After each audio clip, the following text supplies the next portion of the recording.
Jun Xiaoyao then made a snapping gesture and praised, "I absolutely have to commend you. Well done." As he finished, a humiliating finger flick landed right on Xiao Chen's forehead. He was also sent flying backwards by the powerful force of the flick before crashing down off the arena with a loud thud. Immediately, the crowd swarmed around him to check him out. Up above, Wu Mingyu could only lower her eyes sadly and anxiously look at him. Eyes rolled back, frothing at the mouth, a spectator shouted, "He's passed out!" Just then, the Panwu Godlord reached out, urging on his spiritual power. Instantly, the Panwang life-devouring sword flew up, then conveniently flew back into his hand. At the same time, he glanced down at Jun Xiaoyao with a bit of contemplation. Jun Xiaoyao below also looked up at the old godlord with a cold gaze and complimented. As expected of the Jun family's Shenzi, just like the rumors say, handsome, imposing, and with peerless aura, he paused, then shamelessly added with a half-smile, "Looks like the most suitable horse is beyond any doubt now, wink wink." As soon as he finished, Jiang Zhezhao below angrily criticized him. "That old fogey is such a schemer. Originally the plan was to create momentum for that stinky bug Yang Pan, but if some genius can beat Yang Pan, then he'll bring that person under his command. No matter the result, he'll be the one who benefits." Outwardly she said that, but in her heart she sneered. Too bad his wishful thinking is about to be shattered. That little devil ain't one to be messed with. Jiang Shengyi beside her suddenly mocked. "Luoli has so much faith in Xiaoyao," Zhang Luoli retorted shamefully.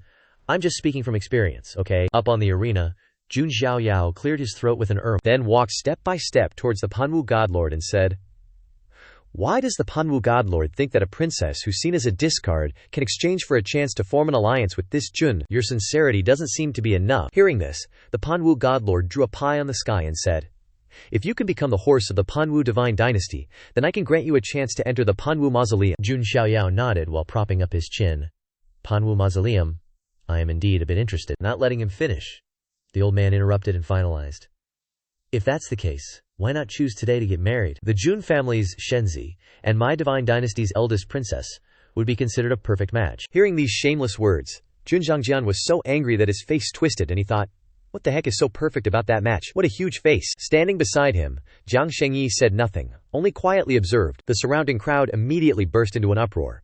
He wants to force the Jun family's Shenzi to admit his identity as the Panwu divine dynasty's horse in front of so many people. Jun Xiaoyao chuckled and said, "Panwu, Godlord, what's the rush? Isn't the martial competition still not over yet?" Panwu Shenju asked doubtfully. "What do you mean? You think someone still dares to challenge you?" Jun Xiaoyao smiled mysteriously. "Who knows? Maybe there is, maybe there isn't. Maybe they'll show up any second now, right?" Just as he said that, the sound of footsteps came running from afar. Feng Qingling, engulfed in flames, appeared and threw a punch. Boom! A wave of air exploded outwards. At the same time, Jun Xiaoyao's hand reached out, blocking her punch. Jun Xiaoyao, while blocking Feng Qingling's attack, continued, "See? Didn't I say they'd show up?" This action left Panwu Shenju utterly dumbfounded. Feng Qingling then took a deep breath and shouted with a look of utter hatred, "Jun family's Shenzi, you hurt my clan's Ashuan, now you'll pay." Jun Xiaoyao, facing her, also yelled back, "Oh, I'm always ready to accept revenge." Feng Qingling then unleashed the extremely ridiculous, secret technique of Phoenix Spirit Mountain. Lingshan Wuya, Shengji Fei. Then, she screamed, Jun Xiaoyao. Opposite her, Jun Xiaoyao also roared, seemingly putting in all his effort. With a single flying strike, Feng Qingling knocked Jun Xiaoyao out before he could even react. Panwu Shenju's face froze into a stiff expression at this scene, and even Huang Xuanyi was left wide-eyed and speechless. As she landed, Jun Xiaoyao crashed to the ground. He then grunted, coughed up blood, and said with an admiring tone, "I lost.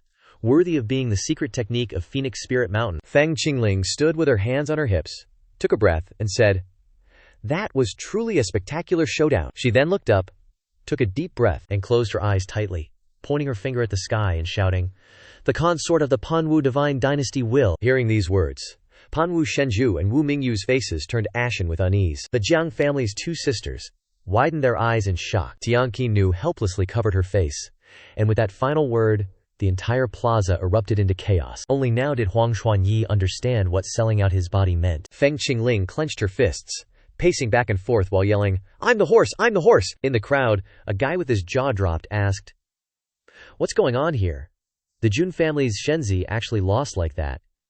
The dude next to him folded his arms and snickered, explaining, "Dummy, can't you see? The Jun family's Shenzi just doesn't want to be the horse." Huang Xuan messed with the battle earlier and offended him, To protect Huang Xuan from getting payback later, Feng Qingling had to agree to help the Jun family's Shenzi with this game. Hey, letting the woman win in the end, this feast has totally ruined the Panwu dynasty's face.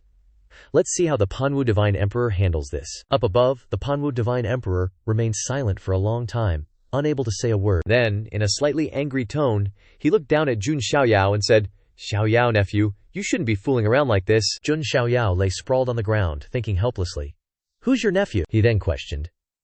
"How can there be a logic of letting a woman be the horse? Or are you two trying to insult my Panwu dynasty?" Feng Qingling retorted, "I don't like hearing that. Why can't a woman be a horse? It's very common in my ancient royal clan." Hearing this, Huang Xuan covered his face in embarrassment, thinking, "It's indeed common in the ancient royal clan, but not in the myriad Phoenix Mountain." The Panwu Divine Emperor naturally wouldn't listen to that, he angrily shouted. "Preposterous! How can I, the leader of the human clan, let you barbarians do as you please?" Feng Qingling didn't back down and coldly snorted. "So, the Panwu dynasty is looking down on my myriad Phoenix Mountain." Just then, Jun Xiaoyao placed his hand on her shoulder, trying to dissuade her. "Alright, forget it. It's not worth getting angry over." He then turned his gaze to the Panwu Divine Emperor and said, "Panwu Divine Emperor, for Jun to be the horse of your Panwu dynasty is absolutely impossible. Let's all save a little face, don't be so blunt. Otherwise, it's not Jun Xiaoyao who'll be embarrassed, right?" But having said that, even though Jun here isn't interested in the horse position, I am interested in taking a look inside the Panwu mausoleum. Seeing Jun Xiaoyao shamelessly making demands, the Panwu Divine Emperor gritted his teeth and roared, "Do you know what you're saying?" Jun Xiaoyao nonchalantly said, "Of course I know. Jun isn't some thick-skinned, shameless person." As he finished speaking, he suddenly snapped his fingers, and in the distant sky, a light flashed instantly. Then, something crashed down in front of the Panwu Divine Emperor. A group of people, seeing this scene, were momentarily confused and exclaimed, This is... how could this be?" At the bottom of the pit was the miserable form of the third prince lying there. Immediately, someone from the royal family shouted in panic, Third prince!" The Panwu Divine Emperor couldn't help but burst out in fury. "Jun Xiaoyao, you dare attack the royal family of my Panwu dynasty." Under his pressure, Jun Xiaoyao took out a memory pearl and said, "Don't rush, Divine Emperor. Why don't you ask your dear son what he was doing?" With that, he took the pearl back into his hand, and then waved his hand in a sweeping motion. The pearl immediately flew up, hovering above the Panwu Divine Emperor's head while emitting a blue light. At this moment, the image of Jun Xiaoyao questioning the assassin appeared. "Who sent people here?" the assassin replied. "It's the third prince of the Panwu Divine Dynasty who wants to buy your life." After seeing this, the crowd couldn't help but discuss in fear, "What's going on? Isn't that the blood-robed assassin from Netherheaven?" The Panwu Divine Dynasty actually bribed Netherheaven to assassinate the Shenzi of the Jun family. An heir being assassinated, for any immortal Dao lineage, is the most taboo thing imaginable. "Are you kidding me? Has the Panwu Divine Dynasty become this reckless?" they then angrily shouted. "Today, the Panwu Divine Dynasty must give us an explanation. Yes, give us an explanation. Speak up, don't play dumb." The Panwu Divine Monarch, seeing this scene, couldn't help but break out in a cold sweat, and cursed inwardly, "Damn it, I only knew that the third prince and Yang Pan were close. I didn't expect him to have the guts to assassinate Jun Xiaoyao." The third prince, with a bruised face and teary eyes, pleaded with his father for help. In short, he had to find a way to weasel his way out of this first. Thinking this, he denied it, saying, "Divine child of the Jun family, this is just your side of the story. There is no direct evidence to show that the assassin was hired by my third son." Suddenly, Celestial Zither Maiden raised her hand to interrupt. I think I can probably prove it." The crowd, seeing this, began to whisper. "It's Celestial Zither Maiden of the Celestial Melody Zither sect. It is said that the third prince has always been trying to curry favor with her." She then slowly recounted. "After the Dao debate assembly, young Master Xiaoyao left Celestial Jade Tower with me, and there was someone following us behind. I think that was probably the assassin from Nether Heaven, and I even reminded young Master Xiaoyao to be careful when he returned. And at that time, among all the honored guests of Celestial Jade Tower, only His Highness the Third Prince had the ability to contact Nether Heaven." Being exposed, the third prince angrily shouted with all his might, "You bitch! I've given you so many benefits, and now you want to betray this prince?" Celestial Zither Maiden blankly thought to herself, "Weren't all the benefits you gave for Jun Xiaoyao at the Dao debate assembly?" Feng Qingling pointed at the third prince and looked at Jun Xiaoyao, smiling and asking, "Can this be considered confessing without being beaten?" Angered by his son's stupid attitude, the Panwu Divine Monarch crushed the blue orchid teacup in his hand. He was internally enraged, thinking, "My Panwu Divine Dynasty is being pressured to this extent by a mere brat. If only the Panhuang sword was still here." Suddenly, a white light flashed across the sky, then headed towards the third prince. Instantly, his head was chopped off, his eyes wide with confusion. Witnessing his son's head being chopped off in front of him, the old divine monarch opened his mouth wide and roared. Third. In the last moment of his life, the third prince's head let out a choked cry, calling for his father. The old divine monarch roared angrily at the sky. Bastard, who dares to kill my son? He then gathered his strength and shouted, Get out here for me! With that, a powerful attack was launched into the sky. A zither sound came from the sky. Then an attack blocked the Panwu divine monarch's attack. Boom! An explosion rang out, and the Panwu divine monarch's attack was dissipated. Below, Feng Qingling grabbed Jun Xiaoyao's arm to prevent being blown away, and screamed, Jun Xiaoyao looked up and muttered to himself, Zither sound, could it be? Jun Xiaoyao looked at the devastated area in front of him, and clicked his tongue. This senior's temper is even hotter than her appearance. Jun Xiaoyao's female protector appeared coldly, cutting in with a challenging tone. I killed him. Got a problem with that? Seeing that cold face that looked vaguely familiar, the Panwu Divine Lord couldn't help but be shocked, blurting out, You are. He then carefully scrutinized the white hair, double pupils, and the zither in her arms. Double pupils and a zither. She's one of the 8 heavenly dragon protectors who followed the white-robed divine king, Jun Wuhui. Double pupils, zither maiden Aju, the white-robed divine king. At this moment, a Jun family elder stepped forward, sighing, Oh dear, Ninth Miss has made her move. Looks like us old geezers can't just sit back eating melon seeds and watching the show anymore. We gotta do something too. He then turned towards the Panwu Emperor and said, This Panwu Divine Lord has quite the temper, daring to collude with the underworld to harm the Jun family's Shenzi. I'd gladly die 1,000 deaths to stop you. Pausing for a moment, his eyes flashed with killing intent as he questioned, Don't you think so? The Panwu Divine Lord broke out in a cold sweat, thinking, This old monster is a supreme realm powerhouse. While he changed his tune and asked, But the Jun family's Shenzi wasn't injured. They didn't suffer any real losses, did they? At this moment, Ajiyu, hugging her zither, descended and replied, The young master is unharmed, because his strength far surpasses those other heavenly geniuses. Saying this, she looked up and asked, If a heavenly genius from another family encountered this, would they have the opportunity to seek justice? The crowd nodded in agreement. That's right. Hiring assassins to harm a family heir is tantamount to directly declaring war on the family. They then angrily roared, A scum like you deserves to die. Serves you right. Stop being stubborn, and apologize properly. Above, the old divine lord clenched his fists until they bled, his forehead bulging with veins, as he forced himself to say, This matter was indeed the fault of my rebellious son. This punishment is what he deserves. As he was speaking, Jun Xiaoyao suddenly interrupted. Just a punishment? I'm afraid that's not enough, is it? The Panwu dynasty has contact with all kinds of immortal forces here. If you don't make a solemn statement, I'm afraid it will be difficult to appease the public's anger. The old divine lord's face darkened, his teeth clenched as he growled at Jun Xiaoyao. You better not go too far. You're already fine. What more do you want? Jun Xiaoyao stepped forward, his voice cold as he said, You're angry. And coincidentally, I'm also very angry. When you allowed Yang Pan to provoke me and try to climb over me to rise up, when you allowed your youngest son in the underworld to collude and do whatever they wanted, did you never think there would be a day like this? To be honest, right now I really want to directly declare war on the Panwu dynasty. But if a war starts, the ones who suffer the most aren't you arrogant fools, but the billions of ordinary people who built the foundation of your kingdom. Saying this, he pointed directly at the old man's face and reminded, Therefore, please remember this well. You were saved by the ants you looked down upon. Standing by and watching his father being humiliated repeatedly, the first prince couldn't help but ask loudly, Jun family's Shenzi, what exactly do you want? Just spit it out. Stop beating around the bush and mocking us. Jun Xiaoyao smirked and asked, Who are you anyway? Can you even represent the Panwu dynasty to talk to me? The first prince shouted, How can you say that? I am the first prince of the Panwu dynasty. Hearing that, Jun Xiaoyao scoffed. Oh. So you're just some kid following your dad around, showing off your might.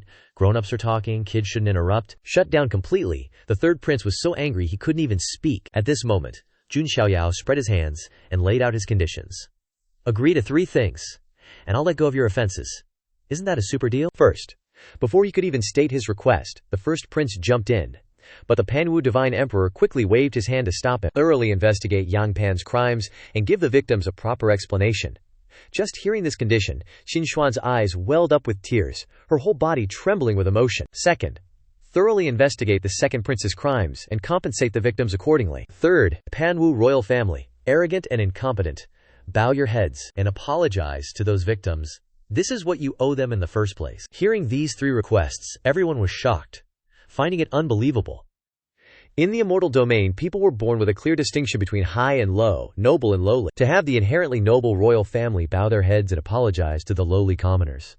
What a freak occurrence. How could such a thought even exist? But how wonderful it would be if someone would stand up for us like that when we are unreasonably oppressed. The entire plaza fell silent for a moment, followed by countless choked sobs of emotion. At the same time, a sigh suddenly echoed from deep within the royal palace. This also startled the Panwu divine emperor. He then turned his face, his gaze directed towards the distant royal palace, and stopped before the most magnificent palace. From above, a light shone down on a solitary figure sitting alone. That person said with a helpless voice, "Just do as the Jun family's Shenzi says." Seeing that person comply, the Panwu divine emperor exclaimed in disbelief, "Old emperor." The old emperor continued, "Furthermore, to atone for our mistakes, the Jun family's Shenzi is specifically allowed to enter the Panwu mausoleum." This time, it was even more shocking than before. The old divine emperor gaped, exclaiming in astonishment, "What?" The old divine king of the Panwu dynasty was a supreme powerhouse, renowned far and wide. He was the true authority of the Panwu dynasty. But right now, surrounded by two dangerous old geezers, he unexpectedly let our Jun Xiaoyao go straight into the Panwu mausoleum. "Thanks a bunch." 18th ancestor of the Jun family is deeply impressed, he said with a hearty laugh. "Ha ha ha, the old divine king is so magnanimous, truly worthy of being called a supreme powerhouse." 16th ancestor of the Jun family also chuckled. 18th, I told you already, the old divine king wouldn't bother with the disrespect of a junior. The old divine king forced a smile and said, "Not at all. You two are too kind." But in his heart he was freaking out, thinking, what the heck, Jun 18th is fine, but why is this old monster, Jun 16th, here? 16th ancestor of the Jun family sat cross-legged and chuckled. Nothing special, just been hiding underground for so long, wanted to come out and get some fresh air. He paused for a moment, then cast a threatening gaze at the old divine king and asked, "Isn't that right?" The old divine king's face turned purple as he looked up. 16th ancestor of the Jun family smiled and said, 18th, bring out your precious jade qiang wine. The old divine king is so generous we should toast him. 18th ancestor of the Jun family immediately took out a jug of jade qiang wine and nodded incessantly. Makes sense, old divine king. Don't be shy with us two old fogies. On the other side, the old divine preceptor stopped, holding the lamp, and said, "We're here." He pointed to the closed door in front of them and said, "This is the entrance to the Panwu mausoleum. Remember, you only have one chance. Once you're out, you can't come back in." Jun Xiaoyao cracked his knuckles and nodded. "I understand. No need for the divine preceptor to worry. I'll be going now. No need to see me off." Watching him head towards the Panwu mausoleum door, the old divine preceptor felt utterly wronged but could only silently watch him go. At that moment, the Panwu mausoleum door was fully raised for Jun Xiaoyao to enter. The old divine preceptor stood there, frowning in confusion, thinking, what the heck is old Zhu thinking? Why would he let this little brat into the Panwu mausoleum? Jun Xiaoyao had only taken a few steps inside. The door that had been raised quickly began to descend. Boom! The massive stone door slammed shut, blocking the exit. Jun Xiaoyao, seeing this, internally scoffed. Was it necessary to seal the entrance? It's like they're afraid people won't know they're petty. He didn't dwell on it, and continued forward to explore. Emerging from the dark passage, he entered a vast space. Jun Xiaoyao nodded to himself. So, that's how it is. The style isn't as crude as the Yuan Heavenly Supreme's hidden realm. The Panwu Mausoleum is a completely constructed underground palace. But are these all terracotta soldiers and horses? Feels like they're about to come alive and beat me up. Thinking this, Jun Xiaoyao took another step. Suddenly, the patterns beneath the floor tiles lit up, forming a magic array. Sensing the heavy pressure bearing down on him, Jun Xiaoyao immediately realized it was a gravity-enhancing formation. And not only that, countless lights of activated mechanisms flashed ahead. Jun Xiaoyao immediately raised his hand, creating a sphere of spirit energy. Then, he tossed it forward, blocking the countless arrows that were hurtling towards him. Watching the arrows, reeking of green gas, fall to the ground, Jun Xiaoyao thought with disdain. Poison arrows, how cliché. Let's see what else you've got. With that thought, he quickly moved forward. Just then, the stone statues that had been standing motionless suddenly flashed a deep red light in their eyes. Immediately, a powerful chop came crashing down.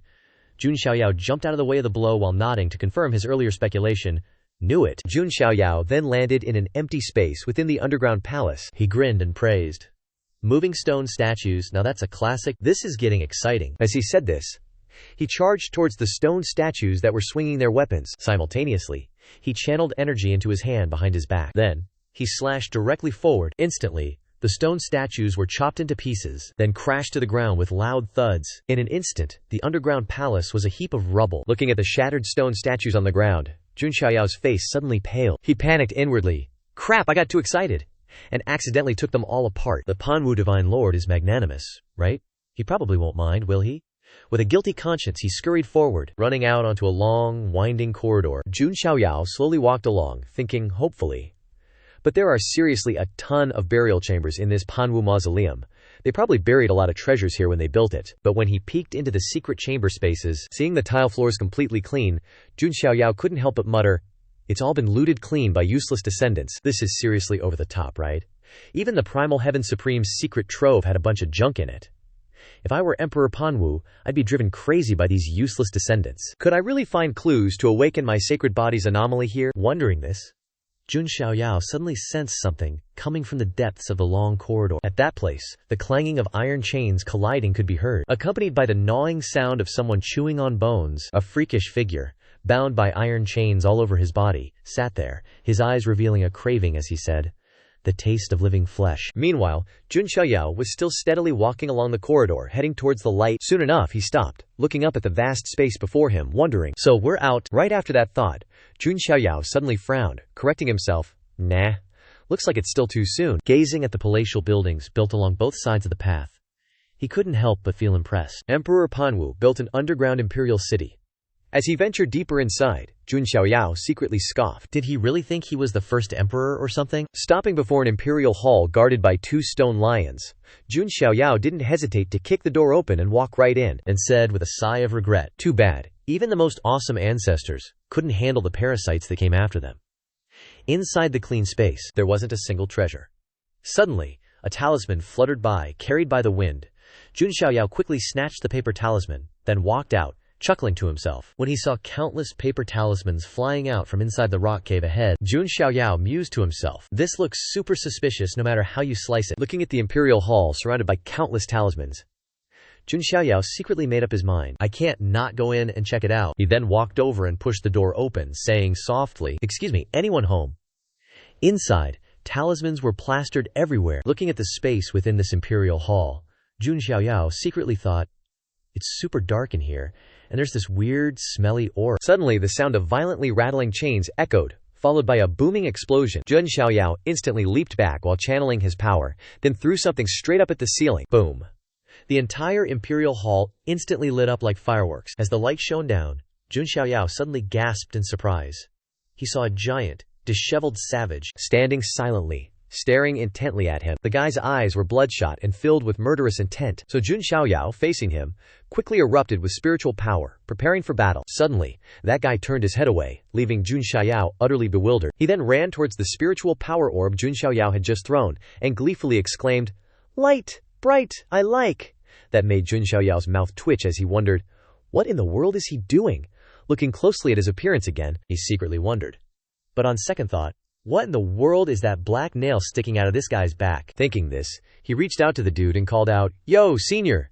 The red-eyed freak heard, and turned around, then suddenly went straight for Jun Xiaoyao, making him dodge and gasp in surprise. The freak mumbled angrily, "You're annoying just by being alive. Just die already." Then he charged at Jun Xiaoyao again with the chains, ready to attack. After a series of blocks that almost hurt his arms, Jun Xiaoyao gritted his teeth and thought, "Damn, this guy's strong. He's like me, an ancient sacred body." As soon as he thought that, the chain slammed down, shattering the ground. Jun Xiaoyao dodged, flying up to a nearby pillar, wondering, "The ancient sacred body's golden blood?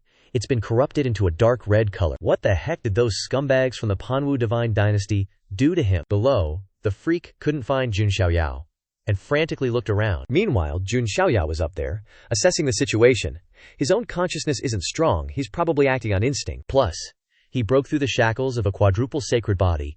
His cultivation has reached the saint realm. If it weren't for those black nails sealing his power, I might have taken a serious beating in those last few exchanges. With that in mind, he summoned the Yuan Huangdao sword, and muttered to himself, "Gotta figure out how to control him, he must be hiding some kind of secret." Having made up his mind, Jun Xiaoyao immediately launched the Dao swords. The Dao swords shot down, instantly locking onto the chains, successfully restricting the freak's movements. Jun Xiaoyao then got into position to swoop down, and with a quick move, he appeared behind him. At the same time, he reached out and grabbed the black nail on top of his head, trying to pull it out. Successfully pulling the black nail out of his head, Jun Xiaoyao said expectantly, "Let's see what you've been through." Immediately, the freak's consciousness seemed to react, and a scene of beautiful landscapes appeared in his mind. Then, The scene shifted to outside a tavern, and a man's excited voice called out, "Little A Lang, we're here again. Same as always." "Ha, the usual. Give us some snacks to go with the drinks." A Lang smiled and replied, "Yes, sirs. Please wait a moment." In the beginning, the youth was just an insignificant pebble in the vast Panwu divine dynasty, overlooked by everyone. At the wine table, two middle-aged men looked at Zhao Lang and asked with a smile, "Hey, Zhao Lang, do you plan to spend your whole life as a waiter in this shop?" Zhao Lang simply replied, "Being able to make a living and support myself is more than enough for me." One of the middle-aged men, chopsticks in hand, jokingly asked, "Don't say that. A talented man should explore the world. Don't you want to see how big the outside world really is? I have a way that involves the royal family. Are you interested?"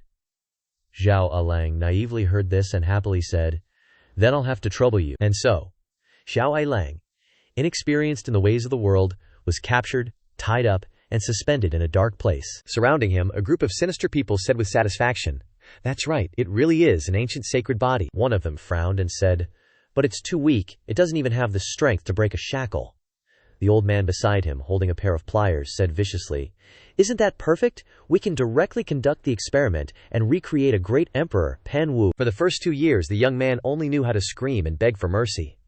In the next 2 years, he learned how to resist, but it was meaningless. Afterward, his body became more and more numb during the experiments. Only the hatred in his heart grew stronger and stronger. The young man's hatred led to bizarre misfortune. Many people lost their lives because of it, and the experiment to recreate the Panwu emperor was forced to stop. And the young man was forever imprisoned in this underground palace, without light, spending countless years alone. Back to the present. A Lang's eyes were bloodshot, full of red veins, his teeth clenched as he roared in pain. A strange power from within his body also erupted with his roar. In the next second, A Lang lashed out with the chain, hitting Jun Xiaoyao's legs, causing him to panic in his heart. Oh crap. Right then, he lashed out hard, throwing Jun Xiaoyao into the air, at the same time clenching his fist and turning around. Then a full-force punch was thrown out by him, successfully sending Jun Xiaoyao flying into the wall of the underground palace with a bang. After the dust settled, Jun Xiaoyao was revealed, pinned under a stone pillar on the ground. A Lang's strange power was now erupting even more violently, and a familiar screeching sound came from his mouth. "You deserve to die. Go die. All of you go die." While roaring, he raised his hands, condensing the strange power. On the side of the rubble, Jun Xiaoyao also stood up at this time, supporting the stone pillar with one hand. While observing the strange streams of power erupting around him, he thought to himself, the ancient sacred body is inherently filled with supreme, yang spiritual energy, warding off evil and preventing misfortune. So how could it be twisted by resentment into such a terrifying aura of lust? His divine soul has long been shattered. All that remains here now is a husk, controlled by hatred. As an ancient sacred body myself, I have a duty to help you find release. With that thought, Jun Xiaoyao stomped his foot and shot towards A Lang, simultaneously unleashing his sacred body phenomenon, Homage of 10,000 Saints. Immediately, the brilliant golden phenomenon spread out, dispelling the eerie, blood-red, murderous aura. A Lang's frenzied state also came to a halt. During that time, the illusory figures of saints continuously manifested in the air. Below, little A Lang stood there, looking up at the phenomenon shining down, and immediately after, the illusory figures of saints all rushed down towards little A Lang. Below, little A Lang instinctively reached out his hand towards the light that Jun Xiaoyao was descending in, and exclaimed joyfully, "The sun." His eyes had returned to normal at this time, and he said nostalgically, "It's been so long since I've seen it." The entire dark, underground palace was now filled with sparkling golden light. At the same time, Jun Xiaoyao had descended and landed not far behind him. He then turned his head to look at him, and asked softly, "So, do you want to come with me? I'll take you to see the real sun." As he spoke, he sincerely extended his hand towards him. Little A Lang then turned around, a smile spreading across his face, expressing his agreement. In that instant, the image of little A Lang's bright smile when he was a waiter flashed before his eyes, and then his eyes glazed over, and he slowly fell. Little A Lang, a life deceived, trapped in a dark place enduring torment, finally fell in peace. Jun Xiaoyao stood there clenching his fist. "May the dragon rest in peace, so rest you well." He then sat down, took A Lang's hand, intending to store his body in his subspace pocket. Clang! With a sound, the iron shackles fell to the ground, and Xiao A Lang's body dissipated into thin air. Jun Xiaoyao looked at his empty palm, thinking to himself, a living person can't be stored in a spatial storage item, and resentment, after dissipating, will completely turn him into a puppet. Next, I should go meet Emperor Panwu. With that thought, he stood up and headed towards the stone statue of Emperor Panwu. When he arrived at the altar of Emperor Panwu, dust billowed everywhere. Jun Xiaoyao, while covering his nose and coughing, grumbled, "So dusty. How long has it been since anyone's been here?" He then went to the table and picked up a scroll, wondering what these scrolls were. When he opened it and saw the contents inside, he couldn't help but widen his eyes in shock. They're all experimental records. This damn experiment started 100 years ago. How many talented individuals possessing the ancient sacred body did they kill to create that puppet? After reading it, Jun Xiaoyao couldn't help but throw it to the ground, shouting, "Damn it! Cultivating my ass! You're all demonic cultivators!" While cursing, something suddenly caught Jun Xiaoyao's attention, causing him to wonder, is there something propping up the table leg? Jun Xiaoyao bent down and crawled under the table, taking out the item with anticipation. Based on the virtue of the Panwu divine dynasty, this might be the real treasure. After opening and reading the contents of the book propping up the table leg, Jun Xiaoyao exclaimed in surprise, "This couldn't be! What the heck?" It's actually insights related to the ancient sacred body left behind by Emperor Panwu. You mad lads, using something so precious to prop up a table leg, and it's torn in so many places, what a waste. These foolish descendants are really, sigh. Jun Xiaoyao sighed, and even the statue of Emperor Panwu seemed to shed tears of helplessness. Jun Xiaoyao then carefully folded the torn book and put it away, then looked up at the statue of Emperor Panwu and lamented, "Ungracious descendants, I wonder how you feel." After muttering to the emotionless statue, Jun Xiaoyao fell silent. Suddenly, he dusted off a cushion and said, "Although I, Jun, am not your descendant, I understand your insights." Saying that, Jun Xiaoyao kneeled down and sincerely kowtowed to the statue of the great Emperor Panwu. The statue of the great Emperor Panwu remained expressionless as before. Jun Xiaoyao, with his hands still in a praying gesture, sat up, then kowtowed to the statue of the great Emperor Panwu once more. Just then, a ding sound rang out, followed by a series of system notifications. "Great Emperor Panwu has accepted your kowtow and decided to bestow his inheritance upon you. Congratulations, host. You have successfully signed in and obtained a reward." Jun Xiaoyao sat up in disbelief. As the system's voice concluded, the stone sword held in the great Emperor Panwu's clasped hands suddenly cracked. Then, a dazzling light burst forth from the stone sword of the great Emperor Panwu, causing Jun Xiaoyao to shield his eyes with his hand. Immediately following that, fragments of the sword scattered and fell, gradually coalescing into the Panhuang Aegis word, which appeared before Jun Xiaoyao. A few seconds later, the complete image of the Panhuang Aegis word was reflected in his astonished pupils. Jun Xiaoyao then grasped the hilt of the sword and carefully examined it before his eyes. Suddenly, he was shocked to discover that the life force within his body was being eroded by the Panhuang Aegis word. Jun Xiaoyao gritted his teeth in alarm, thinking to himself, "The Aegis, the weakening power of time contained within the sword's intent, is eroding my body. If I don't find a way, all my time will be stolen by this sword." Thinking this, he immediately activated the Deluo Undying Immortal Bone, successfully stopping the erosion by the Panhuang Aegis sword. Jun Xiaoyao thought to himself with joy, "That's right, the undying and imperishable immortal bone can just barely resist the weakening force of time. If I hadn't obtained the Book of Heaven before, I'm afraid I would have been drained dry by this sword." The power of an emperor weapon is truly not to be underestimated. Suddenly, a sharp pain in his chest surged forth, causing Jun Xiaoyao's expression to freeze. He clutched at his chest, constantly questioning himself. Is it the Supreme Bone? Has the Supreme Bone resonated with the Panhuang Aegis word? Why? Could it be that the next divine ability of the Supreme Bone is related to the power of time? This truly is a case of what goes around comes around. If the Panhuang Aegis word has always been stored in this place, then it proves that in the past thousands of years, no descendants have come to kowtow to the statue of their ancestor. Scene changed to a certain pavilion in the imperial city of the Panwu divine dynasty. At a table, a group of people were eating and gossiping. Heard the Panwu divine dynasty lost face this time, didn't they? I'm afraid they'll be a laughingstock of the immortal domain for a while. What kind of scheme do you think they had? A bunch of tiger-like actions, but in the end they got nothing. So hilarious. Kissing up to Yang Pan? That kind of guy is unworthy.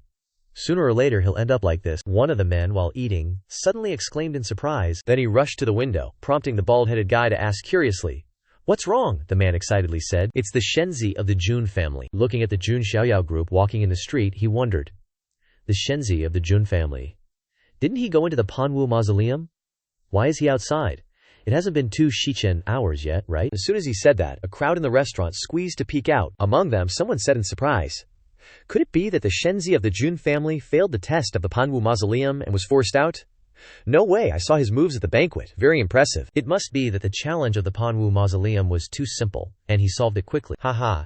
Jun Chengjian below looked at Jun Xiaoyao curiously and asked, Young master, what exactly did you get from the Panwu mausoleum? I saw that old man Panwu Divine Emperor was so angry that his face turned red. Jun Xiaoyao, upon hearing the question, blurted out 2 words. Secret. Jun Qingjian, hearing this, became even more curious and said, Another secret? You said that last time too. Jun Xiaoyao still smiled mysteriously. Trump cards aren't that many. Jun Qingjian suddenly asked. Right. How long will we be staying in the Panwu Divine Dynasty? Jun Xiaoyao said in a low voice. At least until we see the Panwu Divine Dynasty start to act to satisfy my 3 conditions. At the same time, he reassured.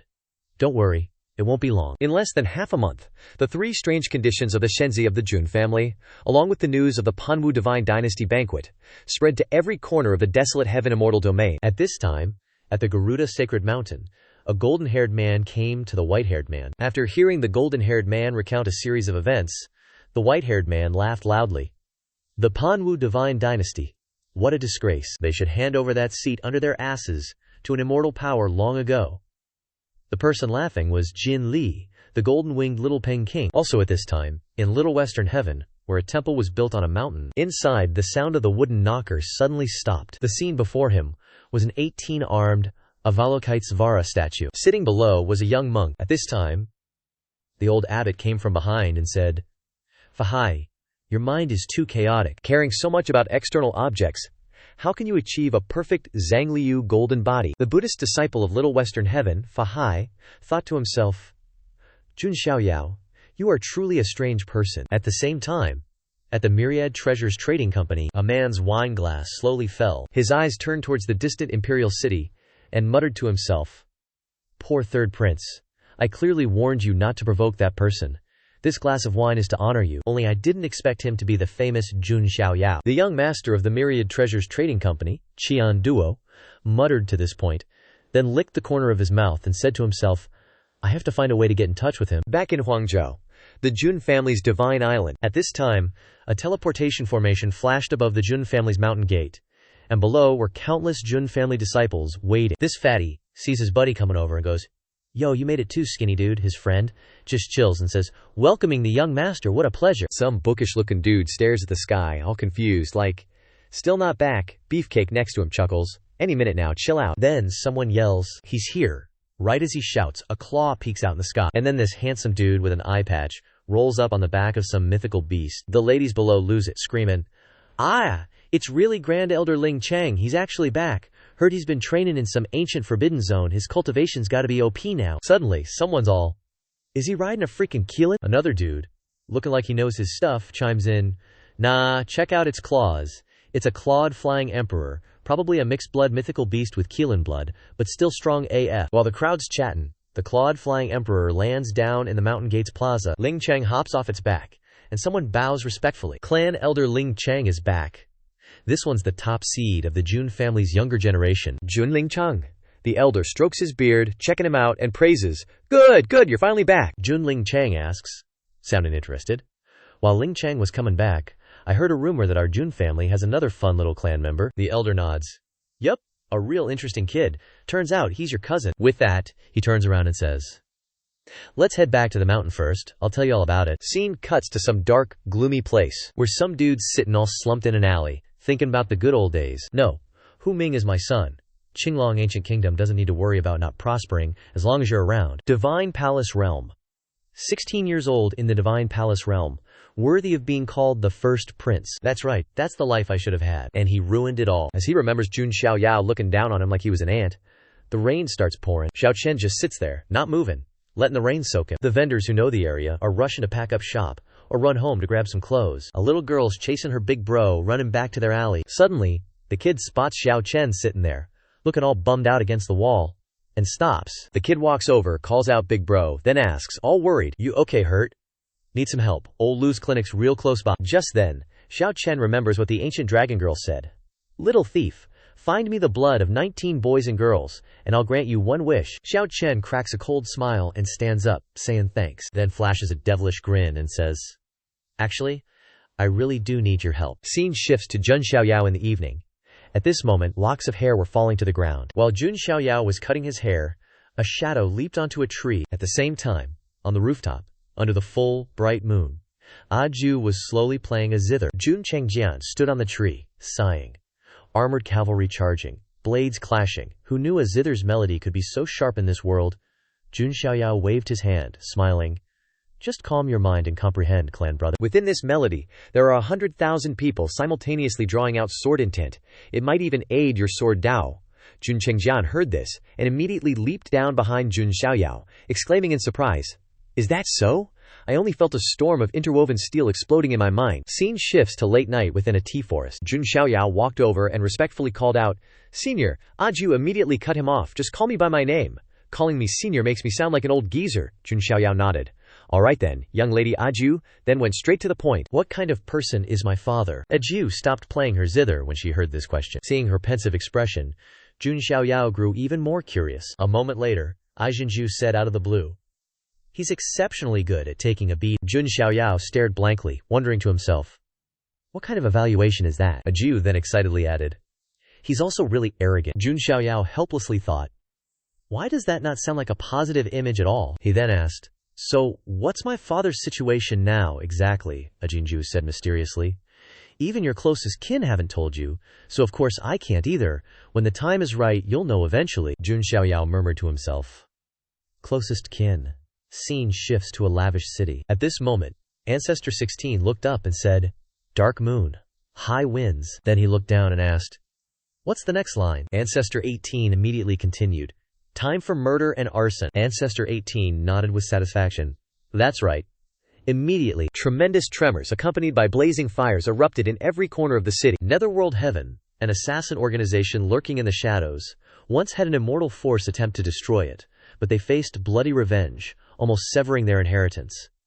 Yet today, this largest assassin organization in the desolate Heaven Immortal Realm was easily wiped out by the Jun family, all its members slaughtered. Not long after, a palace maid frantically ran in, calling, "Princess! Princess! Have you heard the news? Netherworld Heaven has been annihilated by the Jun family." Wu Mingyu stood looking out the window, her voice trembling with fear and worry as she replied, "This is the Jun family's warning to our Panwu divine dynasty, cautioning us about the consequences of offending them." After speaking, she helplessly thought, "Even if that's true, what can I do now?" Suddenly, Feng Qingling appeared out of nowhere, dangling her head in front of Wu Mingyu, and exclaiming in surprise. This sudden appearance by the silly bird instantly made Wu Mingyu freeze in fear. "Huh, eldest princess," Feng Qingling, nursing her swollen cheek, said with indignant resentment. "Seriously? At least I'm your officially recognized alias." Wu Mingyue turned away in disgust, saying, "Please have some self-respect, fellow Taoist. The Panwu divine dynasty hasn't acknowledged that identity of yours." Feng Qingling sat down, raised both hands in surrender, and said, All right, I'm not here to argue about that." She then asked with a serious expression, "That Zhao Chen guy? You know him, right?" Sure enough, hearing that name, Wu Mingyu immediately turned her head back anxiously. Feng Qingling followed by slowly recounting, "This happened when we returned to the Wanhuang Spirit Mountain and discovered that, about 700 miles southwest, there's a small mountain. There's a desolate, isolated little town there, a place full of blood, slaughter, and utterly terrifying massacre." Feng Qingling and Huang Xuanyi saw this horrific scene and immediately jumped down. She looked around, observed for a moment, then gritted her teeth and angrily said, "Can't sense any survivors. Demonic cultivators." Huang Xuanyi disagreed, continuing, "Demonic cultivators wouldn't waste materials like that," he said somewhat fearfully. "This is the Panwu Divine Dynasty's business. It has nothing to do with us. Let's head back." Although there's nothing wrong with saying that, but remembering the figure of Jun Xiaoyao, she immediately shook her head and rejected this suggestion. "No, we still have to investigate. At least we have to tell the Panwu Divine Dynasty about this." Hearing this, Huang Xuanyi could only nod helplessly. After searching around for a while, his eyes suddenly widened. When he saw the traces of the Qingtian transformation dragon art left on the wall of a house, he immediately frowned angrily. At the same time, he recalled Zhao Chen's moves when he used them during the arena fight. Wu Mingyu naturally didn't believe it after hearing this. She widened her eyes and opened her mouth to retort, "Impossible! Zhao Chen could never do such a thing." Her loud shout made her ears hurt.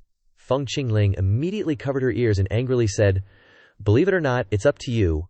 Why don't you go see for yourself and find out? I just thought you seemed to know that little brat, so I came to inform you. Whether you care or not is up to you." After speaking, she stood up, climbed out the window, and prepared to leave. Before leaving, she angrily added a fatal line. "Anyway, the dead aren't people from my Wanhuang Spirit Mountain." At this moment, Wu Mingyu rushed over and grabbed her hand to stop her. At the same time, she gave her final rebuttal. Zhao Chen has never indiscriminately killed the innocent, unless they are truly guilty. After speaking up for her lover, she loudly said, "Take me there. I want to see it with my own eyes." Scene cuts to a devastated and death-filled village, somewhere in the Panwu Divine Dynasty. Zhao Chen is currently collecting the essence blood of those he killed into a porcelain jar, but then laughs hoarsely, saying, "Not enough. Still not enough. 100 more needed. As long as I collect enough essence blood, I can release that ancient freak, so she can kill Jun Xiaoyao." Standing behind him, watching his cruel laughter, Qinglong Shengren can't help but grimace, thinking, "Xiao Chen, you can feel my gaze, old man." Xiao Chen laughs even more wildly. With the strength of that ancient freak, she can definitely kill Jun Xiaoyao. Haha, I want to see him die before my very eyes. I even want to skin him alive and tear out his tendons. At this moment, Qinglong Shengren can only sigh helplessly. Forget it.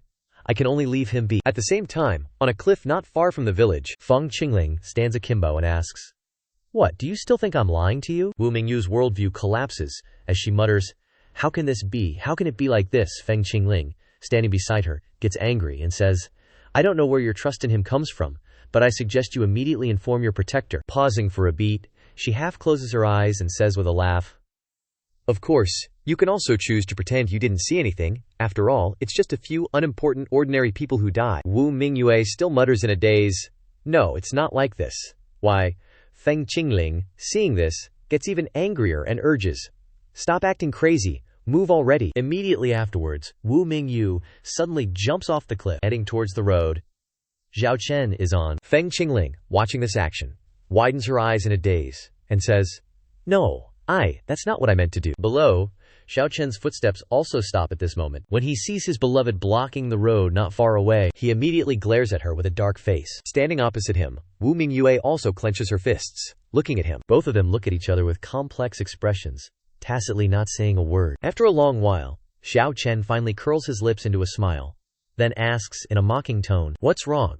Has the eldest princess come to humiliate yours truly?" Wu Mingyu questions with a grim face, "Why are you doing this?" Zhao Chen said with a nonchalant smile, "I have nothing left anymore." Saying that, he slowly walked up to Wu Mingyu and said with a smile, "Father, nation, hope, nothing is left." "Mingyue, do you know what this means?" Wu Mingyu remained silent and didn't answer. Zhao Chen said loudly, with a face full of hatred, "As long as I get revenge on Jun Xiaoyao, I don't care about anything else." Wu Mingyue angrily shouted, "You want to seek revenge on Jun Xiaoyao? What does that have to do with the common people of my Panwu Divine Dynasty? You go find him.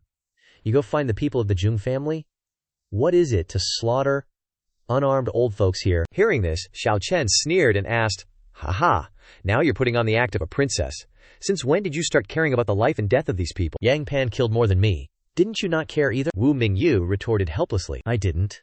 Suddenly, Zhao Chen's hand reached out and squeezed her mouth shut. Then he brought his face close to hers and whispered, "Mingyu, this is all your fault." But then he said with a cruel smile, "If you had obediently married me, and devoted all the strength of the Panwu Divine Dynasty to help me get revenge, none of these people would have died." Hearing this, Wu Mingyu couldn't help but slap his hand away, and said disgustedly, "Zhao Chen, you're insane." Zhao Chen, being scolded like this by the person he loved, covered his face and laughed, trembling, "Insane, ha! That's right." Pausing for a moment, his eyes flashed with murderous intent and he growled, "When Jun Xiaoyao annihilated my entire clan, I was already insane." Wu Mingyu stood opposite him, watching his actions, and her heart kept urging her to stop him. She had to stop it. Thinking this, she instinctively drew her sword, then retreated a distance, and pointed the tip of her sword straight at Zhao Chen. She secretly added in her heart, "Because I have already called him." Seeing her action, Zhao Chen opened his mouth and laughed loudly, "Ha ha ha, you're going to attack. Good, very good." However, he gathered his strength and rushed towards her, saying with a cruel smile, "Watch me refine you into a blood essence pill too." Immediately following that was a scene of fresh blood continuously pouring onto the ground. Wu Mingyu disregarded the injuries on her body and used her sword to block the claw attacks from Zhao Chen. Zhao Chen also ignored the sword energy from Wu Mingyu, slashing at his body, and charged forward to attack. Very quickly after, the distance between the two also closed. Zhao Chen, while swinging his fist preparing to strike, laughed loudly, "Haha, compared to Jun Xiaoyao or Yang Pan, your sword basically doesn't hurt or itch." As soon as he finished speaking, his fist also struck towards Wu Mingyu. Suddenly, Zhao Chen raised an eyebrow in surprise as he punched a magical artifact shield. Looking at the sturdy magic treasure blocking in front of him, he couldn't help but snort coldly, simultaneously mocking himself, saying, It's good to be a successor of an immortal force, always having magic treasures by your side, completely unexpected. Wu Mingyu, hearing this, simply frowned and silently looked at him. She then jumped backward into the air, increasing the distance, while pointing 2 fingers onto the body of her sword, accumulating more power, then swinging the sword once. Immediately countless sword energies slashed down towards Xiao Chen, creating rumbling explosions. After unleashing that attack, she looked down at him with an indifferent expression. From within the cloud of dust, Huan Long's appearance, accompanied by Xiao Chen's ridicule, rang out, "Didn't I already say it? Your sword basically doesn't hurt or itch." While speaking, he raised his claws and rushed to right in front of Wu Mingyu, then fiercely striking out with a claw. Wu Mingyu didn't have time to react and was sent flying like that, then falling headfirst and sliding across the ground. When she came to a stop, she struggled to lift her head. Xiao Chen at this moment also powerfully landed, causing the ground to crack. He didn't pause for even a second, laughing loudly as he charged towards Wu Mingyu. Wu Mingyu, in this situation where she couldn't react in time, could only widen her eyes and watch him charge over. Just like that, her entire body was sent flying straight towards the opposite mountain. The places she was sent flying through all left behind a cloud of dust. Feng Qingling, sitting on top of the cliff, witnessing this scene, remained silent and unmoving. Huang Xuanyi, standing behind her, asked, "Aren't you going to help her?" Feng Qingling suspiciously asked back, "Why should I help her?" She then slowly said, "Everyone needs to pay the price for their own choices. This is the karma that belongs to her. I'm not so batshit crazy that I want to meddle in other people's karma." Down below, Wu Mingyu, eyes glazed over, stared at Xiao Chen's face, a crazed mask of fury rushing towards her, and wondered, why the hell did I ever like this guy? Then, in a flash, she remembered the 2 of them sitting by the fire, talking, when they first met. Remembering that face from the past, now obscured, she asked herself again, did I really ever like him? Thinking of this, she straightened up, crossed her arms, and unleashed her powerful aura. At the same time, she answered herself, "Truth is, I just wanted someone who could help me escape Yangpan, escape my overbearing, domineering father. Who it was didn't really matter, but I gave him false hope of revenge, dragging him deeper into it, until he became like this. I'm really reaping what I sowed." Thinking this, the light faded from her eyes. Xiao Chen approached her step by step. Then, without hesitation, he swung his claws. Wu Mingyu stood there, whispering, "I'm sorry, Xiao Chen." Thwack. Blood splattered across Xiao Chen's crazed face. He seemed to freeze, staring at his hand piercing through her chest. Immediately after, blood trickled from the corners of Wu Mingyu's mouth. Ignoring the agonizing pain, she apologized to him again. Xiao Chen frantically yanked his hand out of her, panicking, "No, why? Where's your magic item? Why didn't you dodge?" As his arm pulled away, Wu Mingyu staggered, about to fall, but she quickly braced herself. At this moment, Wu Mingyu's face was pale, as she gasped for breath. She then used all her strength to reach out. Placing her hand on Xiao Chen's cheek, she weakly said, "Xiao Chen, give up. The Jun family are big shots. Even if the Divine Dynasty goes all out, it's no use. Keep living. Stay away from the Jun family." After giving her last words, she closed her eyes and fell. Xiao Chen couldn't hold back his tears as he sobbed, asking himself, "No, why am I like this?" Immediately after, a heart-wrenching cry calling Mingyu echoed through the mountains and forests. At this moment, in the place where Wu Mingyu's life tablet was kept, the crackling sound of her life tablet breaking rang out, causing the old man guarding it to panic, wondering, what's going on? "The life tablet of the first princess is cracked." Back to Xiao Chen, he murmured with dry lips. "Why is it like this? Why is it like this?" Holding her in his arms, he wondered in confusion, "Mingyu, why did everything turn out like this?" Looking at her closed eyes, he pleaded incessantly, "Mingyu, open your eyes. I know I was wrong. Don't be indifferent to me like this, please don't." Standing above, looking at Xiao Chen's tragic state, Qinglong Shengren couldn't help but sigh and think, hopefully this can sober him up a bit. Suddenly, he sensed something, and exclaimed in surprise. At this moment, an extremely cold and oppressive aura came from behind. Immediately, that aura descended straight onto Xiao Chen, creating a huge explosion. Fortunately, Qinglong Shengren reacted in time, and carried Xiao Chen, jumping backward. He was extremely worried and thought, damn it, it's Wu Mingyu's guardian. The female guardian, with a cold aura, hissed, "Who is it? Who dares to attack the eldest princess in the Divine Realm?" She hissed and roared, bursting out with murderous intent, staring intently at Qinglong Shengren. Qinglong Shengren, with a face full of sweat, sighed inwardly. "This is bad. Gotta go." Muttering to himself, he carried Xiao Chen and fled in a hurry. Seeing that he was about to run away, the female guardian channeled her strength into her palm and sneered, "Want to run? Not a chance. Die." Immediately, countless attacks in the shape of arrows shot after him relentlessly. Looking at the attacks coming close, Qinglong Shengren threw Xiao Chen away and shouted, "Xiao Chen." Seeing him staying behind to cover for him, Xiao Chen couldn't believe it and roared. Qinglong Shengren shouted, "As long as you live, the Qinglong ancient kingdom will have hope of restoration. You must live on." Hearing this, Xiao Chen couldn't help but shed tears. While he was screaming and crying as he ran, a huge explosion erupted behind him. Switching the scene to the Jun family, at the tea table, a man looked at Junling Kang unwillingly and said, "Clan brother, do you think this is reasonable? I wanted to go and receive 10 immortal essence stones, but the clan elder said that all the immortal essence stones must be given to Shenzi. Isn't this too biased?" The woman sitting beside him nodded in agreement. "That's right, the clan is extremely biased towards Shenzi." Jun Xiaoyao, the 8th in line of the Jun family, after agreeing, complained that even the resources belonging to Ling Chang clan brother were being taken away for Shenzi. Jun Daolin, the 6th in line of the Jun family, also added fuel to the fire. "Ling Chang clan brother, you finally returned. You must suppress Shenzi's prestige. Don't let the clan favor him." Jun Ling Chang held a teacup, sat there, and after listening to their plan fell into contemplation, then placed the empty teacup down, and then, while picking up the teapot, asked, "So you're here to report me?" Both were caught red-handed, and couldn't help but falter, letting out a surprised, "Ah." They quickly evaded, saying, "How could that be? Just chatting." Jun Ling Chun poured tea while calmly lecturing, "All right, you must know that the clan bestows upon us the title of self-reliance. It's not just for us to bicker internally. Siblings fighting only makes others laugh at us. If you're dissatisfied with the family's favoritism, then go and compete. Rumor has it he defeated 4 geniuses of the same rank in the martial arts competition at the grand banquet, so you should go and do the same. If the family sees your abilities, would they still be stingy with investing resources?" Jun Xiwei, hearing this, shrunk like a dejected cat and waved her hand, saying, "Clan brother's teachings are correct," she suddenly said with a sharp look.